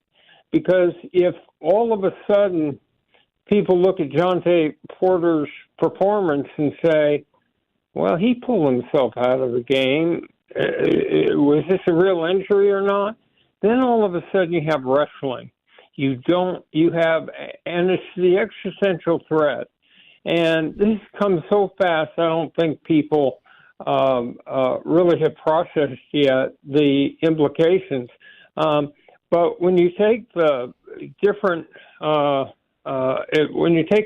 groups and look at what's happened, you have the disintegration today of major conferences. You have NILs that are bringing money into recruiting from high school to college, and then transfer portal. You've got gambling interests. I mean, this is a lot of change in a very short period of time. Yeah, and a lot of things coming at players that are younger, and I don't know the particulars of Jonte Porter's in his representation here, but I know that agent just lost a client here, essentially, if he's never going to be able to represent him in the NBA. So what should be kind of the role of an agent here? I guess this is more of a business ethics question, Lee, and as far as guiding a young man or woman, and if things are starting to go down a path you don't like, what do you say? You have to start. The best way to avoid crisis or problems is preparation, and it's prevention. So let me tell you, an NBA player hears from his agent that he's not supposed to associate with gamblers. It's right there in the contract. It's basic language in all the standard player contracts. We tell them to segregate, to sort of not listen to people approaching for information. We tell them. The league tells them. The Players Association tells them. They have security. Man, how they spotted this is there's a thing called a prop bet, which you can bet in while the game is going on whether or not a player is going to score a certain amount of points and whether or not he's going to play a certain amount of minutes. You can bet on anything. And then people bet the over and the under. Well, so there was a certain expectation that Jonte Porter might score a certain amount of points, and that went out the window when he pulled out of the game. So someone had that inside information and bet the under in a disproportionate way. So they picked up the betting patterns. They can continue doing that. They have security people, and then you just have to be vigorous in making sure the players know what's at stake, which is the existential threat to the sport itself and a potential end to their career. Lee, this was absolutely a treat, a true pleasure to have you on with us this afternoon here in Rochester. We really appreciate you giving us some time out of your day and hope we get the chance to talk to you again real soon. Thanks. My high school girlfriend came from Rochester, so I've always had a warm spot for it. Ooh, what high school do you know? No, not the family moved out to California, but they were from Rochester, and the father worked for Kodak. We're very provincial in this town, Lee. So now that you've said that, guess what? You're from Rochester. That's it. You're a us. Rochesterian, Lee. Welcome. We welcome you with open arms. We're gonna have your name up in the Wall of Fame, and you're one of us. Congratulations. Thank you. Thanks, Lee. This was a thrill. Lee Steinberg. Yeah. It was just fantastic. Yeah, good to hear from a guy who has been through what we're talking about here, the NFL draft, countless times, multiple Hall of Fame quarterbacks. I mean, just unbelievable insight on everything that's about to go down at the end of this week. And that proves our theory. There is always, always, always a Rochester connection. Always. And not surprising, I had a girl, my high school girlfriend was from Rochester. Of course she was. All right, so Lee was dating some big-haired Italian girl with a name ending in a vowel. Where is the family? Where is the family? Tweet it. Like, come on. How did I not know this? We got Seth Appert standing by, Rochester Americans head coach. The Amherst are playoff bound. Game 1 against Syracuse at Blue Cross Arena coming up Friday night. We'll preview the series with the coach next on The Fan Rochester.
Neat or on the rocks? It's the Sports Bar with Danger and Battaglia on the Sports Leader, 95.7 FM and AM 950 The Fan, Rochester. Right side for Prowl. Shot. They score! That one may have changed direction in front. It's a 2-2 game. 5:35 into the third period. The Amerks have tied things up. Isak Rosean makes it back-to-back just like that. And the Amerks lead it once more. It's 3-2. And as a result, the Amerks win the game. Big win Sunday night as the Amerks wrap up their regular season in Utica, getting the 3-2 win, locking down the number 2 seed in the North Division playoffs. We welcome in Amerks head coach Seth Appert for his regular Tuesday afternoon visit here in the Sports Bar. Seth, congratulations on locking down the 2 seed. We know that we've got Syracuse coming up, and we're going to spend plenty of time talking about this series that could, we don't want it to, but could go as long as 15 days when you consider a 5-game series. But today's a big day for the organization as Lindy Ruff gets announced as the new head coach of the Buffalo Sabres a week after it was announced that Don Granato was let go. And there's, I'm sure, a lot of emotions within the organization here over the course of the last 7 days. How are you holding up, and have you crossed paths with Lindy Ruff in the past? I'm great. Thank you. We're obviously excited. This is a fun week. You get to come to the rink, and it's playoff week. And you can't buy your way into that. You can't cheat your way into that. You got to earn it. And our group of men have earned that throughout this season, and they've earned the right to have this opportunity. So it's exciting. With Lindy, no, I haven't. I have not crossed paths with him. Which is surprising because there's very few coaches that haven't. But I have not with Lindy. But everybody I know that has played for him or worked with him raves about him. The kind of person he is, the kind of competitor he is, the kind of coach he is. So I'm excited that we have him in our organization. You got a lot of work ahead of you this week, Seth, an opponent that you're certainly familiar with. Before we talk about what's ahead, what did it say about your team there that you get the home ice here in this round because, well, you figured out a way to come back in Utica. Your thoughts on the come-from-behind win against the Comets on Sunday? Yeah, it was a good week. I mean, you get 5 points in a week against Toronto, Cleveland, and at Utica. You're going to take that. Obviously, you'd love to get that 6 point, and then that would be a division title. But at the end of the day, you tie for first place, and you lose on some technicalities on the seeding, and that's fine. And the Utica win was great. It wasn't a pretty game. They played extremely hard, as you knew they would, even though their season was done. And you're down 2-1. The ice conditions weren't very good that day. It was kind of sloppy, and you found a way. Brandon Byro was out in the third period, more precautionary reasons. Obviously, the playoffs coming up, and so guys had to step up. And Graham Slaggert slid into that spot at a great screen that helped tie the game up on Prowse's goal. Then Roseanne got the winner, his second of the game. But the biggest thing about that game was the last 2.5 minutes. The resilience to come back and get a lead, but we go out there 2.5 minutes ago. They pulled a goalie, and we didn't get a clear until 15 seconds left. And those 5 guys, Ryan Johnson, Ethan Prowl, Mason Yops, Graham Slaggert, Isak Roseanne, did just the yeoman's work. Rosie had an amazing block shot. He came into us a couple years ago as a high-end, just a skill guy, and now he's selling out the block shots to win games late. And Graham Slaggert had a 200-foot skate to win a race to negate an icing at the end to kill it off. And to me, that's what this team has become. We've added a lot of grit and resilience to the group. Seth, you mentioned Byro. You got a couple of extra days here to heal up. What's the health of the team here heading into the series against Syracuse? The health's pretty good. The extra days are helpful right now. So that playing series, not being in that playing series, is extremely beneficial. Byro, will be good to go. We have no concerns about that. So we're getting close to healthy. Kozak's getting closer. Don't know if he'll be available for game 1 or not, but he's trending in the right direction. Murray's still a couple weeks away, but starting to get better and trend in the right direction. So, we're certainly probably as healthy as we've been in the last 5 or 6 weeks. Do you have difficult lineup decisions here, Seth? And kind of going along with that, I know you would welcome the feedback, certainly, of Kevin Adams and Jason Carmanos, but ultimately this would be your decision, correct? Yeah, it's my decision, but I also know my marching orders. I think that's important. I worked for a great one of my athletic directors at RPI was fabulous, Jim Knowlton. He was a former Army Ranger, Lieutenant Colonel, and he always said that understand commander's intent. And if you can understand commander's intent, it allows you to do your job with a lot of freedom because you understand what your bosses want from you. He's the AD at Cal now. He's a Power 5 AD. He's an absolute stud of a human. And that's always rung true with me is I know my marching orders. I know what Kevin and Jason want from me. I know that there's a balance in the American League between winning, and the lineup is my decision. The lines are my decision.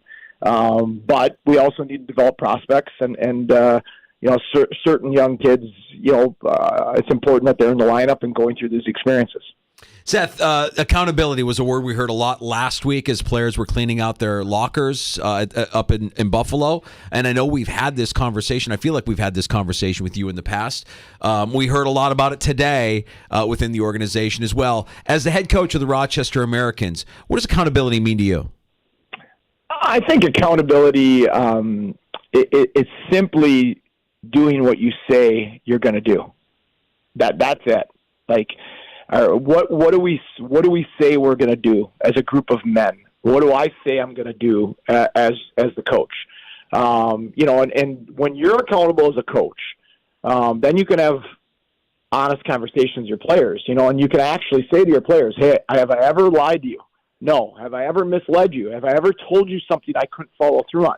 When you can actually say those things to your players because you're accountable to your own words and actions, then that allows you to have those hard conversations to help them hold themselves accountable. Ideally, they're holding themselves accountable individually and collectively as a team. But sometimes a coach does. And accountability doesn't have to mean that you yell and scream or that you have to bench a player for 5 games. With J.J. Paterka, if he wasn't doing things the right way, I might just take him off. If there's a whistle, he might just come off after 15, 20 seconds and leave his 2 line mates on the ice. That with JJ, that's all you needed. And he was going to go out. He understood the message. He was going to go out and play his tail off after that. So there's a lot of ways to help grow accountability, but I think it's as simple as be a man of your word and let's be men of our word collectively. We're talking to head coach Seth Amerks. The quest begins Friday night. You earn the home ice. And Seth, kind of almost like an appetizer for this, was last Friday night. What'd you think of the crowd there, and how much of a difference does that make for your team and your quest? It was electric, and it has been down the stretch. Our crowds are amazing. But as great as Fridays was, I mean, a Wednesday, I think we had 4,800 people or 4,700 people on a Wednesday. That's the best Wednesday crowd I can remember seeing in my years here. And I thought the crowd was amazing on Wednesday and helping us. That was a big game against Toronto because Toronto still could have caught us and got past us for that last bye, right? So both home games, the crowds were amazing. Certainly expect it to be a sellout both games this weekend. Knowing now from the last 2 years the electricity and what this place does at playoff time is pretty special, and I'm excited for it. Not a ton of surprises. You know this opponent well. How are you scouting Syracuse before you get to this series? Yeah, I mean, there'll be tweaks and adjustments. I think we made adjustments every game all playoffs last year. So 3 rounds worth of, every game. You make a little tweak here, adjust there. They do something different in the neutral zone than you're expecting. You adjust and tweak and go back, and then they adjust. And that's just a chess match. That's playoff hockey. Certainly these teams have intimate knowledge of each other, both as a team structurally, but also individual players. We're spending this week, we're going about it the same way we normally go about it. We're doing a little bit of a deeper dive, and we're spending this week showing some things. We had a playoff meeting today where it was mostly players and assistant coaches talking. We got guys like Michael Mersch and Dustin Tokarski that have won Calder Cups. Nathan Pace has won multiple Calder Cups, one as a captain. Vinny Prospel played in the Stanley Cup final, and so just talking about what playoff hockey's like, what it means to be part of that, and how special it is. And so, that's the way we're going about this week. And we'll go through the way we scout is we show our players threats and opportunities. We show them what are the threats. What does Syracuse do really well that's threatening to us? And then what are our opportunities? What do we think we can exploit? And that's kind of the way we attack a pre-scout. Yeah, it's a difficult question, but just one I'm asking more as a fan because playoff hockey, yes, it's great. I'm watching Colorado and Winnipeg. Fantastic. Tuned in last night. I don't like Toronto or Boston, but I was fully invested and was a great game. Why is it, as compared to other sports, that this sport, hockey, takes it to a whole nother level? Well, I think physically you aren't able to do that 82 straight games, right? I mean, nobody would be healthy enough to play in the playoffs if it was like this for 82 straight. So in football, it doesn't have to elevate because they only play one game a week, so every game is like a playoff game in the NFL. And I think baseball elevates. It just elevates differently. It elevates in the nuances of how important every pitch is, and do you hit and run, do you steal, do you bunt, things of that nature. But hockey is unique in how it ramps up the intensity, the physicality, the passion, the emotion, and the connectivity to the game. I think the team that becomes more emotionally connected and invested in the series earlier usually gets off to a better start. And there's a price. I always like to say to the guys, everybody knows how to win in the playoffs. Because everybody knows in hockey since you've been a little kid, these things have been talked about. Just not everybody's willing to pay the price. There's a price to be paid to have a chance to be successful in the playoffs in hockey. And collectively and individually, we have to be willing to pay that price. When you have the opportunity to catch any of the postseason hockey in the Stanley Cup playoffs, Seth, are there players you're paying attention to? Are there situations and series that catch your eye? I do like to watch. So, like at night, while I'm watching video of Syracuse or of us, I'll have games on. A lot of times, multiple games. The Tampa-Florida series is very intriguing to me. I like the way both teams play. I'm very close to Tampa Bay's coaching staff, so that certainly is one that intrigues me. I think the Boston-Toronto series has got great intrigue.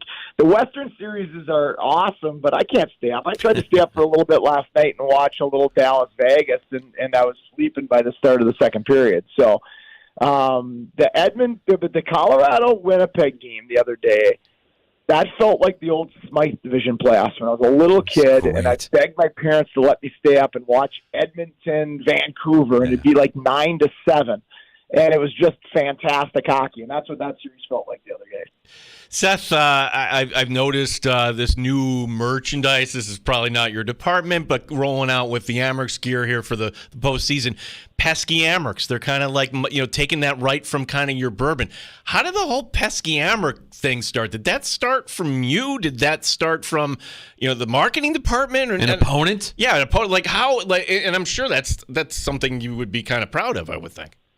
Yeah, it's fun. That started a couple years ago. The first full season, not the shortened COVID year. That next year, when me and Pex and Webby, our lineup was just ravaged by injuries, call-ups, COVID guys being held out. I think we had 57 guys play for us that year.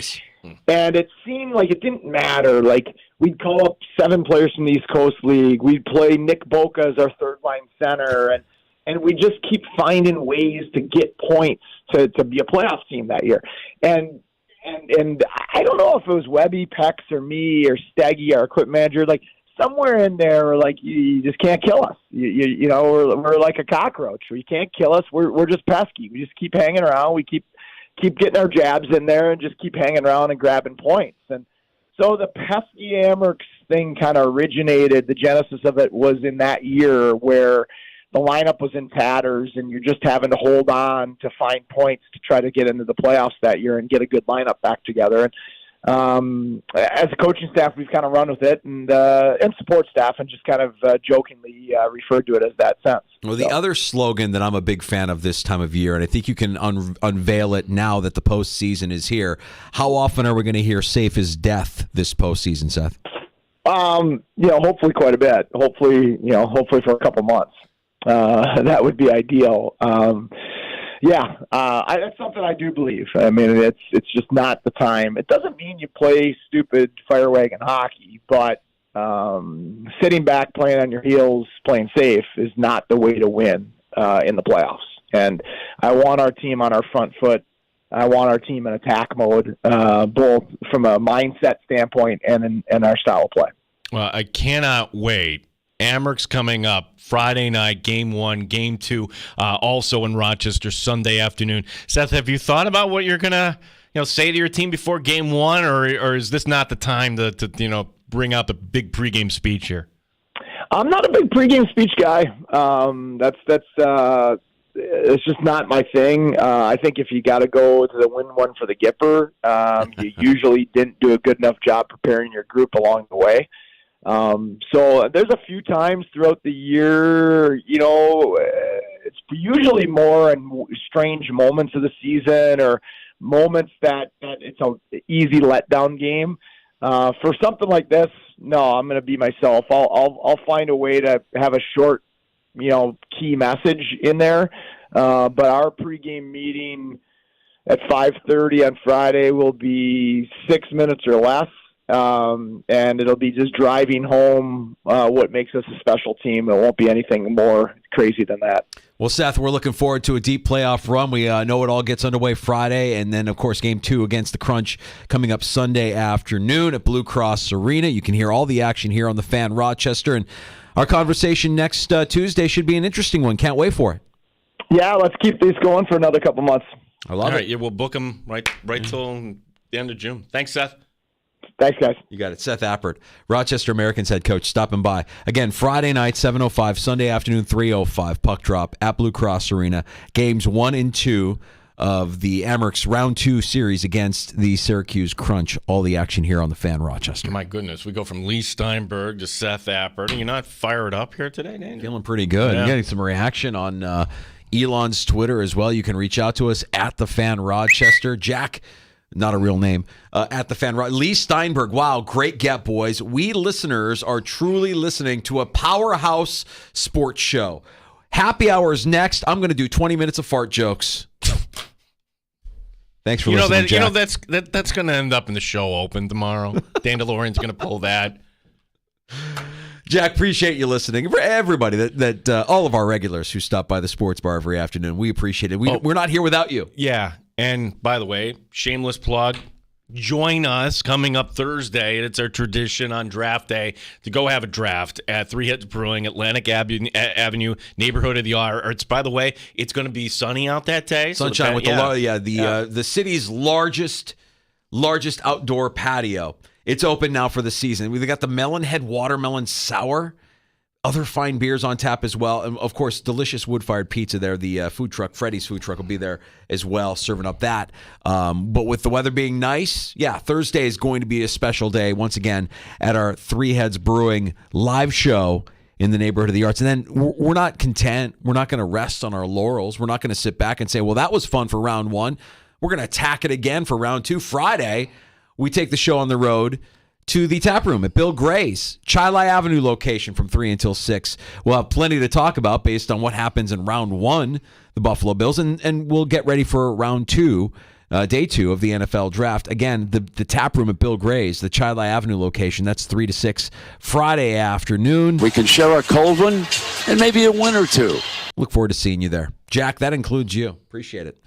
Happy hour is next, and no, we won't do that. We will recap what was a busy day at KeyBank as the Buffalo Sabres officially introduced their new head coach / old head coach, Lindy Ruff.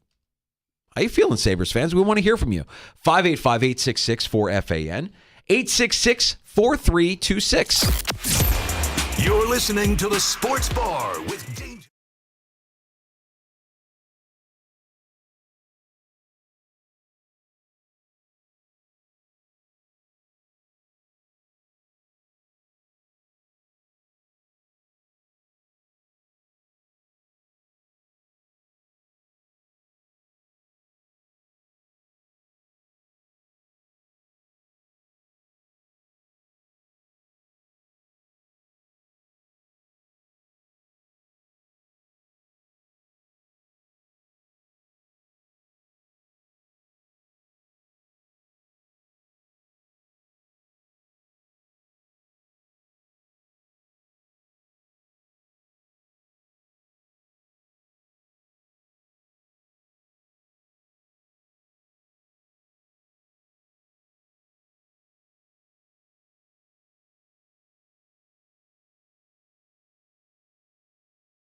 The Sports Bar with Danger and Battaglia. Welcome to the NFL Draft. If you're more on the aggressive side, I think that's where Brandon Beane will go. Brian Thomas Jr. seems to make the most sense to me. Look at the value of the franchise. What are they saying now? The Bills could be up to like $4 billion. The money is silly money. They can get somebody to give them close to $1 billion for 25% of the team, maintain control, take care of all their cost overruns. It really doesn't surprise me that they're looking to do this. Mike Danger. Power washer. Is there anything more satisfying? When you do a good power washing and it gets everything up and out, oh, fantastic. I've got momentum now. Momentum is back. Momentum engaged. Gene Battaglia. I'm believing the Bills will go somewhere other than wide receiver in round 1. What has you believing that? Just the positional value. And you mentioned the cost control and all those things we don't think about. Right. Hey, Lindy. The Sabres made the announcement that Lindy Ruff will, in fact, be the head coach moving forward. Hey, Sabres fans, Lindy Ruff here. I'm honored to be the next head coach of the Buffalo Sabres. 95.7 FM and AM 950 The Fan. Rochester. It is happy hour in the sports bar. Danger and Battaglia. So glad you've chosen us. Part of your afternoon routine. We appreciate you listening at 95.7 FM, AM 950. The free to download Odyssey app where we sound our finest. You can find us there at The Fan Rochester, also on your smart device.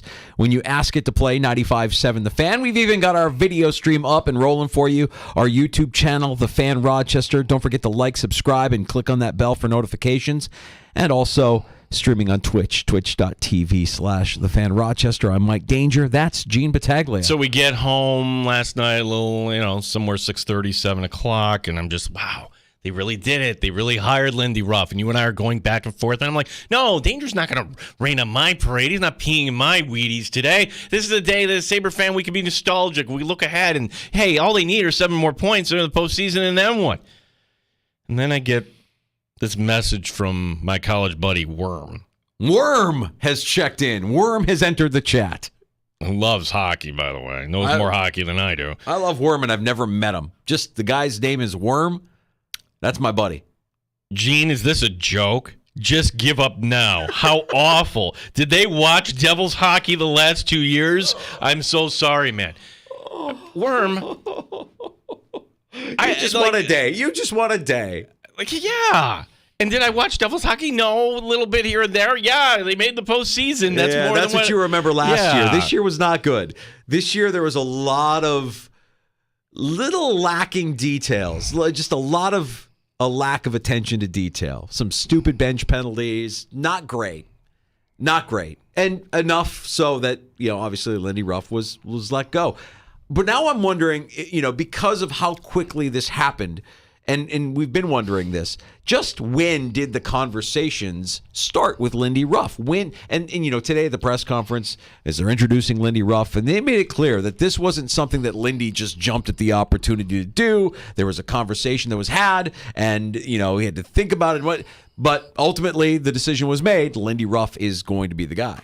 I have a source that says these conversations began a month ago, which sounds like big breaking news and we're on to something. But if you really think about it, if Kevin Adams really was thinking, all right, we don't make it, and he already has this pre-existing relationship with Lindy Ruff, yeah, that's a conversation to what degree, I don't know. But when Kevin Adams made the move last week, and he said exactly what he wanted in a head coach, and here we are 6 days later, what kind of coaching search lasts 6 days? 6 freaking days? Take your time. Talk to lots of people. Unless that really is true. You actually said, Lindy, hold on a second.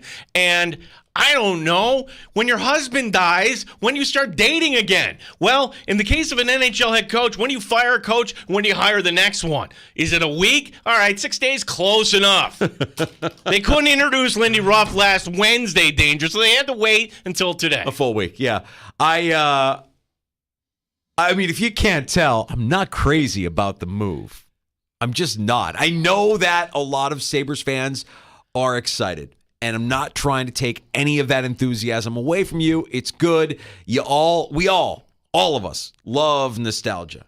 I was listening to my hair metal playlist on the way to work today. You know what I mean? So then stop right there. Yeah. Say, this is your day, Sabre fans, the end. Well, this is your day, Sabre fans, the end. Now, can I be a little bit critical of the move, just like you were? Because it something is rotten in Denmark, and I hate path of least resistance moves. This is a path of least resistance move. And I'm sure there was a little resistance. I'm sure that there was an initial offer that Lindy probably looked at and said, no, I need a little bit more, and you get a little bit more. Were there offers extended to anybody else? Was anybody else interviewed to the point where you could extend them an offer? Somebody with a Stanley Cup on their resume. Berube. Right. Or any of these guys. I mean, there are younger guys out there that have been bounced. I'm not saying bringing in Bruce Boudreau would have been the answer, but you've got McClellan out there. You've got Berube out there. You've got plenty of guys, veteran guys, that for one reason or the other right now, Gallant, that are out there looking for work, looking to become a head coach in the NHL.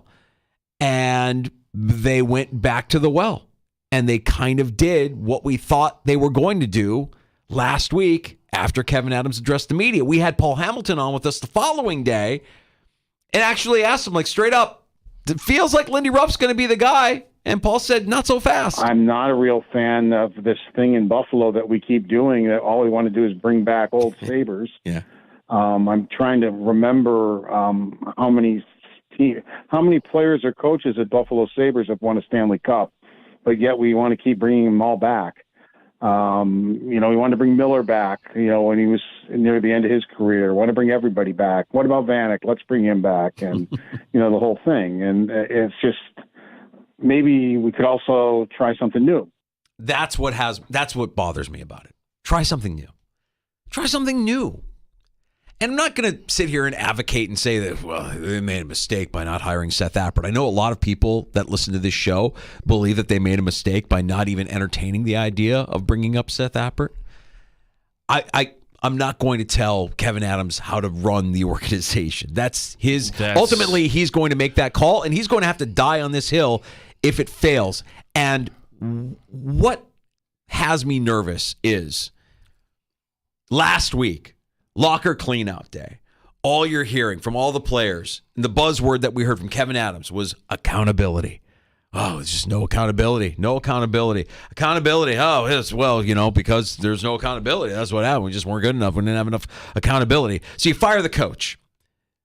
Listen to Lindy Ruff explain where accountability starts when he was speaking to the media earlier today. Accountability, to me, starts with the player himself. That first thing he does is hold himself accountable. Did I do enough to get this team to where it needed to go? Before you can be accountable or look for accountability from somebody else, you got to be accountable to yourself, whether it's your training in the summertime, whether it's your preparation for camp, whether we get to game one, are you ready to play? You hold yourself accountable. The next level of accountability when you become a good team is the players themselves will hold each other accountable. They will say that play wasn't good enough. You need to be there. You need to be on the wall. You need to block that shot for me. That's a game changer. The last part of it is the coach who just can't yell and scream at players anymore. You can't just say, you've got to do this, you got to do that, you don't play this. Will be the way we grow is believing in the way we play. If we don't play like that, my biggest tool is to take ice time away. My greatest tool is you're playing really well, you get more ice time, you're going to be that guy I'm going to count on. You're going to take that key face off. You're going to be on there in the last minute. You're going to be on for every empty net. And I believe that your best players should be on the ice at all key moments. That your top players should be the guys that lead the way. That first, they're accountable to themselves first. Accountability is a big word. And accountability starts with each player taking a look in the mirror. All right, so you hear that, and you love everything that he's saying, right? How do you not? Everything he's saying is true. You love everything he's saying, but then you go back and think about it. Okay, the players are saying there wasn't anybody holding them accountable. Guys, it starts with you. Now, maybe Lindy Ruff is the guy that can take this immature group that doesn't understand what accountability truly means, this serial group of underachievers, and turn them into a winning team. I would love to see that. Well, nothing would make me more happy. I would say this, too. Part of accountability is, and I've covered enough Lindy Ruff press conferences danger going way, way back to know, he'll call players out. Like, that's Big Ten. No, this is Lindy Ruff. So let's take, for example, Rasmus Dahlin, because Dahlin is so great, and he's not playing to his full potential. You see it, I see it, everybody sees it. Sometimes he's out of the days of coddling somebody like Rasmus Dahlin are over. The days of, hey, we just gave up 9 goals. Let's just put our captain out there and none of us are going to speak to the media. No. That's accountability. Those are things that will not happen under Lindy Ruff. It's going to be a different style. And he's talking about this to the media there, but he's really talking to the players. Talking about accountability starts in the summertime. He's putting everybody on notice in that quote. Yeah, and I wouldn't feel safe if there's a handful of players on this roster as it exists right now that might have some issue with what Lindy Ruff wants to do with this team and how he's going to coach and manage this roster.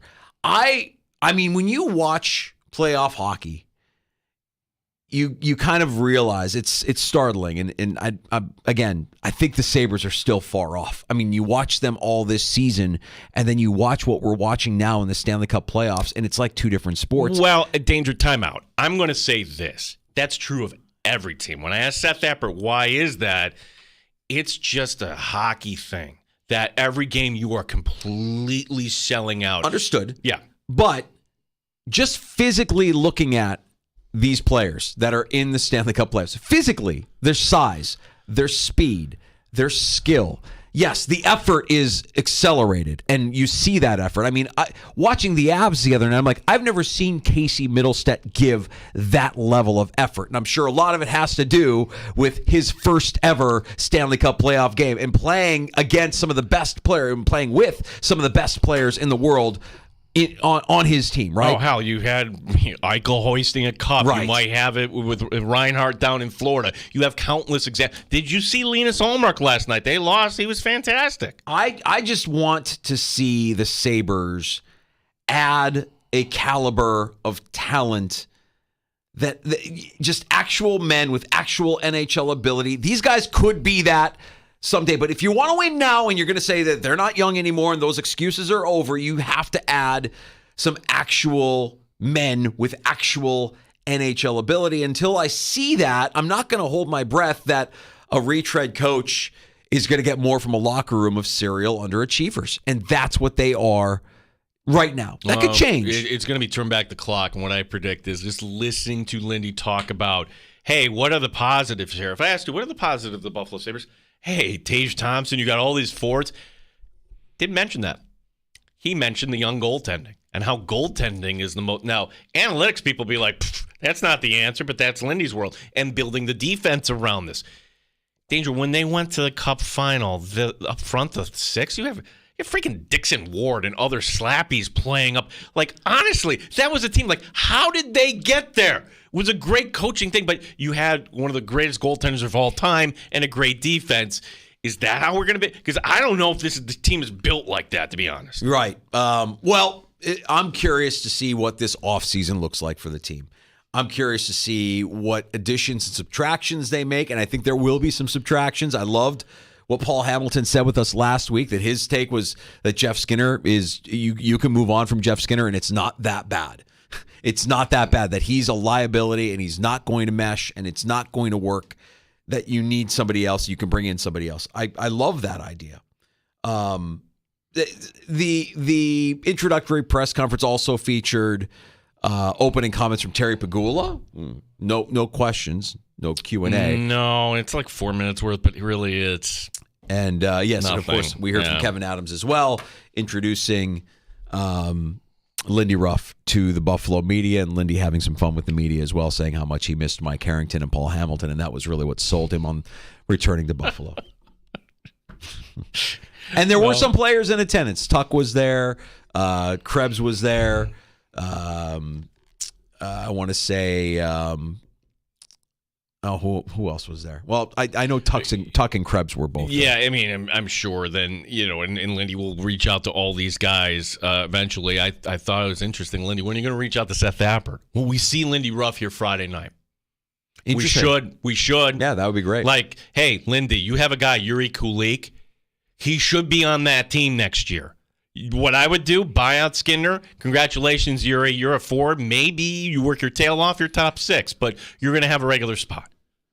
We're talking about, the Sabres introducing Lindy Ruff today in his press conference. And, man, this comes on the heels of what has been just a ridiculous 24 hours in sports. It has been some of the best, most memorable moments that I can remember in some time. I mean, the finish last night in the Knicks-Sixers game, the final series, it just was remarkable. Just a remarkable turn. As a cold, dead Knick fan, just to see that happen in real time, to say, wait, they just took the ball away? The sequence was ridiculous. Unfreaking believable. And the setting, too. I know there's a lot of arenas and a lot of fan bases, but that's New York's team. I'm going to upset a lot of Yankee fans. The Knicks are New York's team. It's like number one. When they win, they take over the town. Everybody is a Knicks fan. Can't say that with the Yankees. Well, when the Yankees win, it's a Yankees town. I mean, I think it's whatever team is winning. What I'm saying, Danger, is that the Knicks are more embedded with the culture overall, because you do have non-Yankee fans where everybody in New York is a Knicks fan. Yeah, it was pretty remarkable to see that final sequence as the Knicks move to a 2-0 lead, with the series now shifting to Philadelphia. You had that. You had the Nuggets coming back and beating the Lakers to take a 2-0 lead in the West. And both of those games, the common thread between both of those games, lots of complaining about officiating after both of those games. Can I just serve this as a biannual reminder? Biannual, like bi-weekly. Well, I mean, I feel like we do it once during football season. We have to remind people during football season. It only happens when your team loses. And when the Bills lose, we have to do this on an almost weekly basis when the Bills lose, right? If the Bills lose, this is the disclaimer that comes with the Bills loss. It's just stop with complaining about the refs after a loss. The loser energy that comes with complaining about officiating, the Sixers protesting the way that the first 2 games of their series with the Knicks have been officiated. That's one thing. But, Gino, I was in the midst of appreciating LeBron for an unbelievable block he had on Jamal Murray in the first half of that game last night. He has to go pout in the postgame and storm off talking about officiating. Officials are going to blow calls. It's every sport. Every season, it's part of the game. As a competitor, as a professional, it's your team's job to ensure that the game never hangs in the balance of a referee or an ump. You had a 20-point lead last night if you're the Lakers. Look in a mirror, man. Well, the 6-point sequence by the Knicks at the end, 6 points in 14 seconds where you have missed shots. And yes, that's a foul. I'm not going to, as a Knicks fan, that was a foul. They didn't call it. And guess what? For the same reasons, they didn't call the illegal screen that allowed Iowa to win in women's basketball. All right? Or they did call it. Like, the officials are going to do it at the end. Sixers had a chance to win the game. Maxey, coward, dished off to Embiid, who can't even stand. Take the shot, Maxey. Take the shot. Didn't. Or maybe if you're Nick Nurse, you're up by 5. Foul. Yeah, like instead of allowing 6 points, the worst case scenario, allow 2. I mean, it's pretty simple math there. I hear what you're saying, Danger. It made for fantastic television. We didn't even talk about the Stanley Cup playoffs. Well, what was funny see, you were locked in on the NBA, and I was floating back and forth. The Boston-Toronto game where you had the replay, I do think they have to put but they're going back and forth. Did the goal no goal against Toronto? Okay. Minute later, there's another high stick. They call it a goal on the ice. I'm like, okay, this is coming back. So 2 no goals that Toronto overcame, and then you have this pass, that Austin Matthews breakaway. You could just imagine everybody in Boston going, oh no. And then he puts the dagger. Boom. The pass was magnificent. It was a little lob. It was a little floater. And Matthews gloves it, places it down, doesn't break stride, doesn't lose control, and finishes. It was magnificent. Fantastic goal. And we're not Leafs fans, Poor hockey fans. You have to appreciate that. That is amazing play. It's just next level, and this is what you're seeing night in and night out in what is a lot of people consider to be the best postseason in all of professional sport. Then you go over to Carolina, who is down 3 goals. You want to talk? We talked to Seth last hour, and I said, "What about safe as death? When are we unveiling safe as death?" He wants to be talking safe as death with his team for the rest of this postseason. Maybe Patrick Waugh should get the memo. Safe as death. Your team takes your foot off the gas.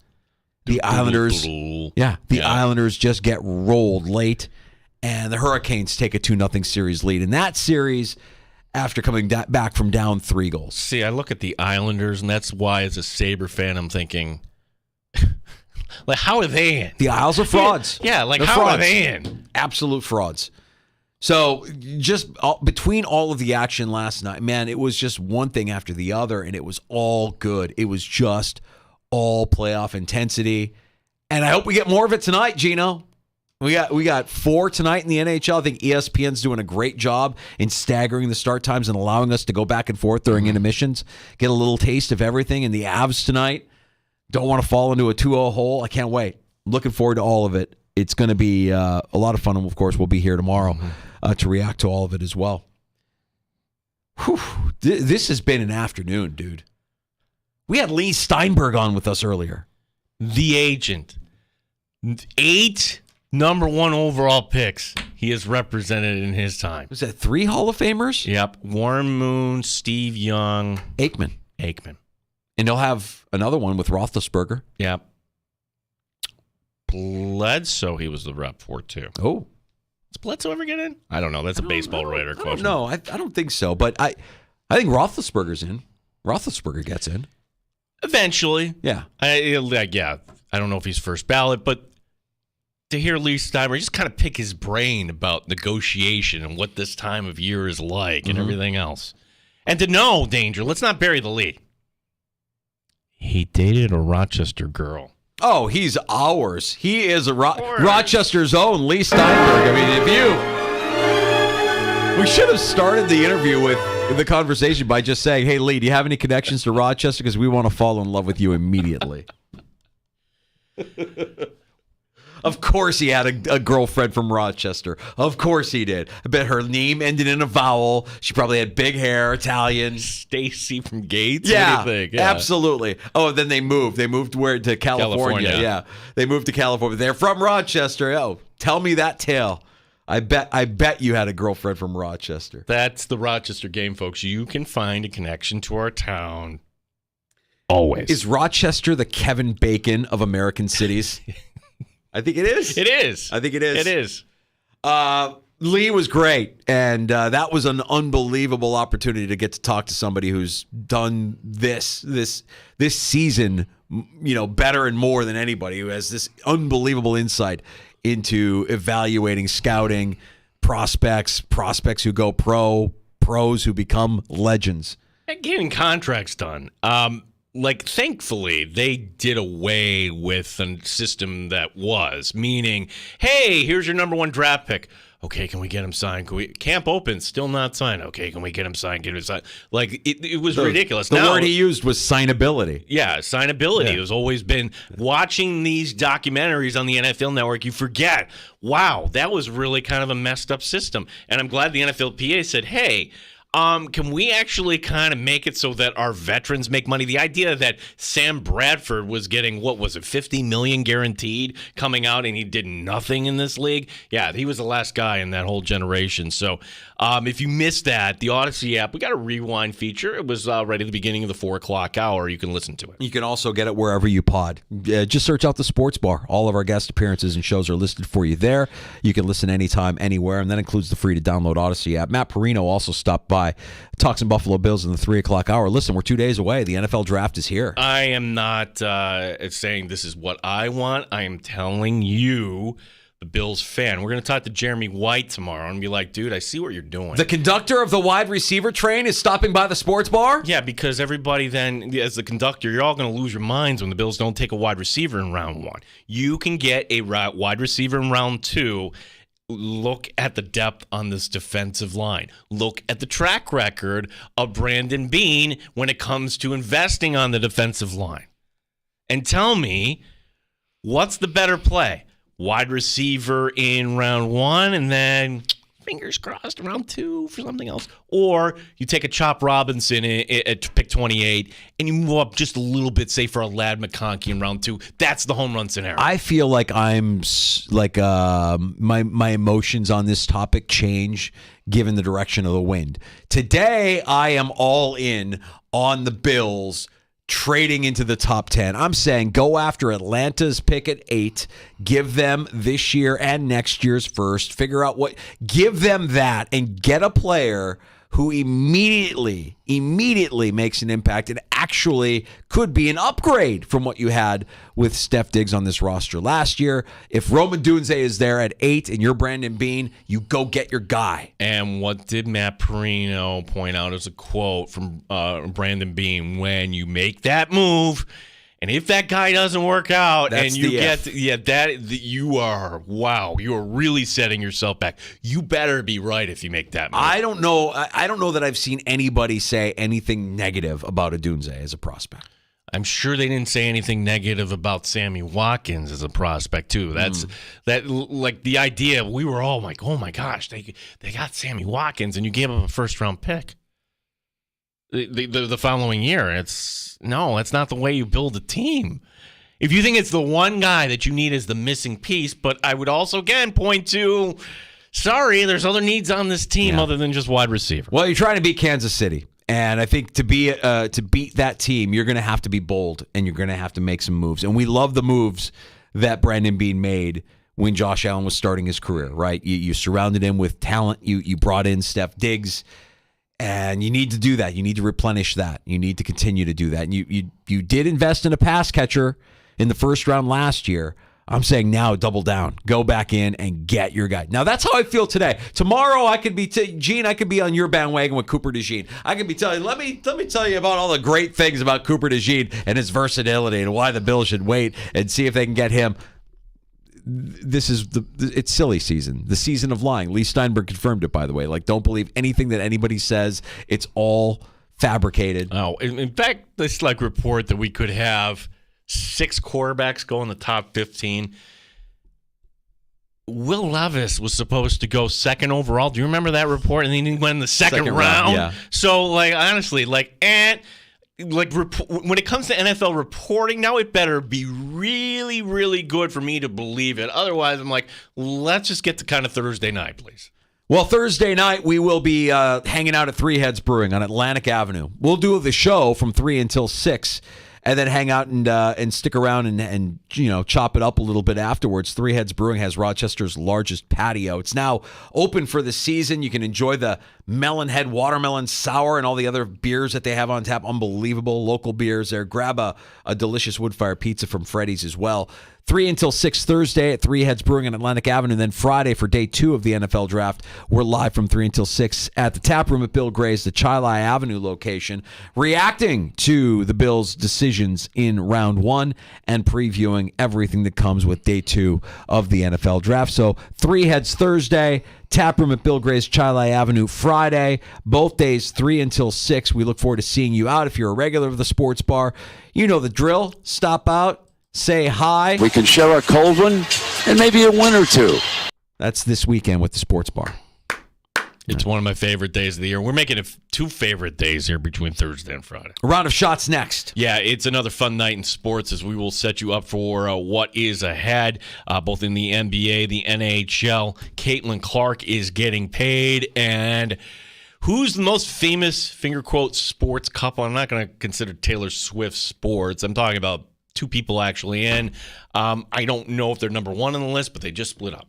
Oh, okay. A little gossip coming up with a round of shots. Of course. Yeah, we can interview a Hall of Fame level agent. We could talk to a head coach. We could talk to an info guy like Matt Perino. And Mike Danger can tell a fart joke, and I can gossip. That's right. Yeah. We're going to do all of that with a round of shots on the way next on the Fan Rochester. Oh, and don't forget about Last Call, 866-4FAN if you want to pull up a stool before we close up shop at 6, 585-866-4326. You're listening to the Sports.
Epic victories, heartbreaking defeats. No matter your team, no matter your game, we talk sports. The Fan, Rochester. Welcome back into the Sports Bar. It's Danger and Battaglia. Time for a round of shots. So we have some hot uniform talk. Let's break this up a little bit because we've been so busy today. We didn't get to this. The Houston Texans. We saw some leaks earlier, but Danger, can I get the review as they're going with the new battle red uniforms, red helmets, red jerseys, red pants. They're going for what they call Ice Blue 2.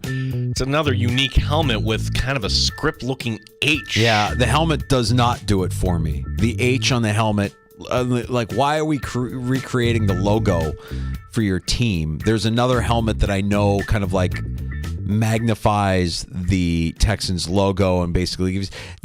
I think Florio calls it the Nike-ification of the NFL. Like everything is just being Nike. Like Nike has the tendency to just overdo it with some of their stuff. I didn't like what Denver did. I thought what Denver did was kind of boring. Houston. Here's my fear. I fear that we've jumped the shark with these uniform changes. I feel like there's too many of them. And in most cases, I wouldn't say it in the case of the Texans. In most cases, they are what bad teams do to distract fans from the fact that they are a bad team. Here's my rule when it comes to uniforms. When I turn on the TV, what am I watching? Like it shouldn't take me like a few minutes to calibrate. Like say, for instance, the Washington Commanders, like, oh, that's who Dallas is playing today. This is, by the way, not just an NFL thing. Like when they do the City Connect jerseys and like I don't know what am I looking at? Yeah, that's people writing. What do you think of this Mets stuff? No, sorry, not gonna buy it. It's not for me. I know it makes me sound old timey. I think for the business, it's good for business. They'll sell some jerseys, and that's what this is all about. But I think that the teams that are doing it the most frequently are teams that, again, are kind of poorly run loser franchises that need, if it's not a dictate from the league, they need to distract their fans somehow. Yeah, I'm curious to see if the Yankees ever been to that. Like, the Yankees don't have a City Connect jersey. They shouldn't. They're the Yankees. You don't need that. You would think the New York Giants would be kind of in that boat. Now, I don't know if this is true, and a little hat tip to Chris in South Central Kentucky for pointing this out. NFL aggregator Dov Kleeman pointing out there's a leak today of new New York Giants alternate uniforms. I'm looking at this. How would I describe this? I would describe this as the Montreal Canadiens on the football field. Okay, you just said exactly what I was going to say. They look like if the Montreal Canadiens had an NFL franchise. No. Is this what they wore back in the 30s and 40s? I have no idea. We've evolved. We don't need to go back to what we wore in the 30s or 40s. Say, brainless, didn't you follow the New York Football Giants back when they looked like the Montreal Canadiens? Wasn't that a great time to be alive? Hey! Well, the Rochester Jeffersons playing the Brooklyn team, and then followed. It's fine. Yeah. It's fine. Whatever. You roll them out, get everybody excited, make a few bucks selling some jerseys. My fear is that hot uniform talk has jumped the shark and that there truly aren't very many hot uniforms being released anymore. Tonight, 3 playoff games in the NBA. Phoenix, Minnesota, 7:30 on TNT. How did I say Minnesota? Minnesota. Oh, no, not the Minnesota Timberwolves. Yeah, all these home teams are up 1-0, by the way. Dallas and the Clippers and Wolves up 1-0. The game that gets the JV treatment tonight, for good reason, no Giannis Antetokounmpo. Indiana, Milwaukee, it's all right. They got Dame time there. That's over on NBA TV, 8:30, Milwaukee up 1-0. This is not a failure. This is not a failure that we are on NBA TV. I'm already thinking ahead here, Danger. What is it like if the Knicks face the Bucks? And that crowd. Don't do it, Gene. Don't get ahead of yourself. Come on now. This is a little social misfit creeping out here. You've been so good this year. Don't get ahead of yourself. It's 2-0. Yes, things are looking good. It's looking as if the Knicks will advance. Stick it to Philadelphia. I want that. Stop it. Stop. Just wait. Wait. Win something first, then. Don't do it. Don't do it. 4 playoff games tonight in the NHL. I don't know if we'll see another playoff game like we did in Winnipeg in Game 1 when the Jets beat the Avs 7-6. But imagine if they pick up where they left off in that game. Tonight it's Game 2 on 9:30 on ESPN. All these games either on ESPN or ESPN2, by the way. 7 o'clock for the Rangers and Caps. New York at home, looking to go up 2-0. Likewise, the Florida Panthers looking to hold serve on home ice. They're up 1-0 on Tampa. 10 p.m. tonight for Nashville, Vancouver with the Canucks up 1-0. I'm staying away from the Rangers and the Caps, but I like the Lightning on the money line against the Panthers. I like the Avs on the puck line, minus a goal and a half at the Jets. And give me the Preds to bounce back on the money line in Vancouver. Yeah, people like reporter Darren Ravelmer were like, oh, Caitlin Clark with NIL, she's making a big mistake. Really? Because Iowa's not a Nike school. Caitlin Clark is going to get paid $28 million over the next 8 years from Nike for her signature shoe and everything that comes along with that. She received offers, according to the Wall Street Journal, $16 million over 4 years from Under Armour, $6 million over 4 years from Adidas, but Nike's $28 million kind of won. Air 2, the sequel. When do we expect that? The signing of and the courtship of Caitlin Clark. Did you ever watch Air? Did you add it to the list? Air with Ben Affleck, the signing of Michael Jordan and the shoe deal and everything that went into that at Nike? Might have crossed my feed. It wasn't a doc. It's like it's a movie. It's pretty entertaining. Look, good for her. And I don't know. Just I saw the number and I thought it would be larger. To be honest with you. Yeah, same. Because hearing like real life stories, like our buddy Evan shoot how like his daughter and his wife, they're both in the sports. She looks up we're going to Cleveland. Like if you're a 10, 12, 14-year-old girl and you look up to Caitlin Clark, you're getting those shoes. Yeah, that's why, again, I that's a good number and good for her. I thought it would be a larger number. There's a breakup in sports, Mike Danger, just a year after tying the knot. Sports couple of Giants tight end Darren Waller and Las Vegas Aces guard Kelsey Plum calling it quits. Oh. And how do we know this? Because Plum took to social media. And again, the way I write these stories, sometimes I just want to just set Mike Danger off. Here's Kelsey Plum. Yeah. In part, I'm devastated. I walked through fire for that man. Wow. But now I see that it's time to go. Yeah. Danger, has anybody actually literally walked through fire? I'm not talking like a fireman or anybody like literally, that. Like, probably not. Yeah, like why would you walk through fire for like run through a wall is my favorite. I love saying I'll run through a wall for somebody. I probably won't run through a wall for somebody. I don't know that anybody's running through any walls unless you're a giant pitcher of Kool-Aid. Or Andy Reid. Or Andy Reid. Well, as we say here, if Darren Waller and Las Vegas Aces guard Kelsey Plum can't make it, there's probably not that much hope for the rest of us. I wonder what the story is. Because far be it from an NFL player to be less than faithful to their spouse. Well, the funny part about this story to me isn't the breakup. It's about the wedding invitations. Do you remember this, Danger? That literally Josh McDaniels got pissed that his tight end didn't invite him to their wedding, and that eventually led... Didn't he invite himself? Yeah, whatever it was, that led to Waller getting traded. Yeah. They were supposed to be the Las Vegas power couple. That's how they met. I thought when you said that there was a breakup in a power couple, like this one didn't register with me. The first one that registered to me, and maybe this is a sign that they are... Ertzes? No. I'm going old school.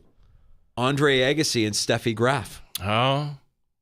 That was the first one I thought of. I don't know why. When you said sports power couple, I thought Agassi Graf. But there are probably the Ertzes are more relevant for sure. Yeah. But this is devastating news. I don't know. I mean, what's Darren Waller going to do now? We don't even know if he's playing next year, right? No, he's a Giant. Yeah, I know, but he's deciding. I think he was trying to contemplate whether or not he's going to play or not. Okay. He might retire. Whew. Oh, Darren, you got to get back on the gridiron, buddy. Get back out there. You got to put it behind you.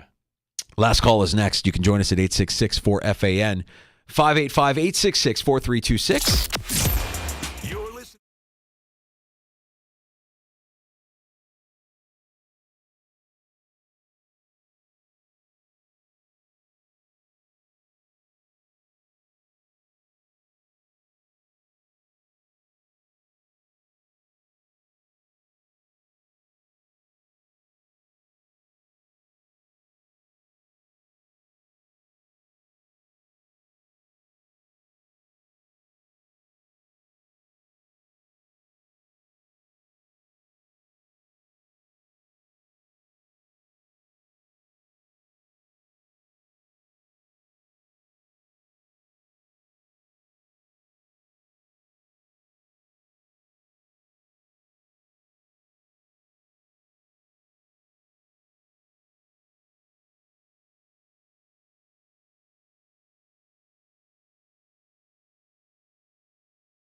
on the Sports Leader, 95.7 FM and AM 950, The Fan, Rochester. I don't know if you heard earlier today, Rochester's own Lee Steinberg stopped by the sports bar. Somebody's like, he's not from Rochester. Well, he is now that he told us that he dated a girl in high school from Rochester. Close enough. Yeah, you're one of us. Welcome. Yep. Congratulations, pal. We've claimed Rory McIlroy and Lee Steinberg. We're doing well for ourselves in Rochester. Very, very powerful and influential people come from this market. Chris, at the Fan Rochester on X. Both Danger and Battaglia would claim you're a Rochesterian if you've ever owned and or used a Kodak camera, a Xerox copier, had Bausch & Lomb contacts, and drank a Genesee beer. All you have to do is mention, really, Wegmans. If you say Wegmans, and we're like, "Whoa, you're one of us." Yeah, you're one of us. Can we get a Go Amerks, like Go Bills? Like, that should be like our thing here over the next 2 months, right? Yeah, but I would like it to be safe as death, if that's okay. No, but like just going up as a salute. Yes, I understand what you're saying. Yeah. Yeah, because you walk up to somebody wearing Bills gear and you say "Go Bills." I would like us to say "safe as death." Well, us in the sports bar, but you're not saying that to your nephew or something like that. And like, you probably wouldn't want to say it to a stranger. That might freak some people out. Yeah. Safe as death. What do you mean? Don't look behind you. The Aber's coming. Yeah, maybe not the choice. I would like that, but that's probably my warped mind. Yeah, okay. Let's go Amerks. Let's go Amerks. That series gets underway with Syracuse Friday night. We'll have that action for you here on The Fan. The conductor of the wide receiver train, Jeremy White. Now, I'm not saying the Bills will go defense just to be a contrarian. I'm just going based on what I see. So will Jeremy actually change my mind, or he might hang up on you? I'd welcome that too. He might hang up on you and never speak to you again. We like Jeremy. We want Jeremy on the sports bar from time to time. That's great. Like, if he hangs up, fine. If he gets so upset at me for bringing this up. How dare you bring up the notion that they're going to draft anything but a wide receiver in round one? Multiple wide receivers in this draft. 10 picks after all. Look, multiple wide receivers, yes, but not in round one. Whitey joins us at 4:25 tomorrow afternoon. You can hear him every morning on WGR and the free-to-download Odyssey app. That'll be a lot of fun. Looking forward to that conversation as we get just another day closer to the NFL draft, all getting underway on Thursday. If you missed any of today's show, look for us wherever you get your podcasts. Search out the Sports Bar. Listen in the free-to-download Odyssey app. JR Sport Brief next on The Fan.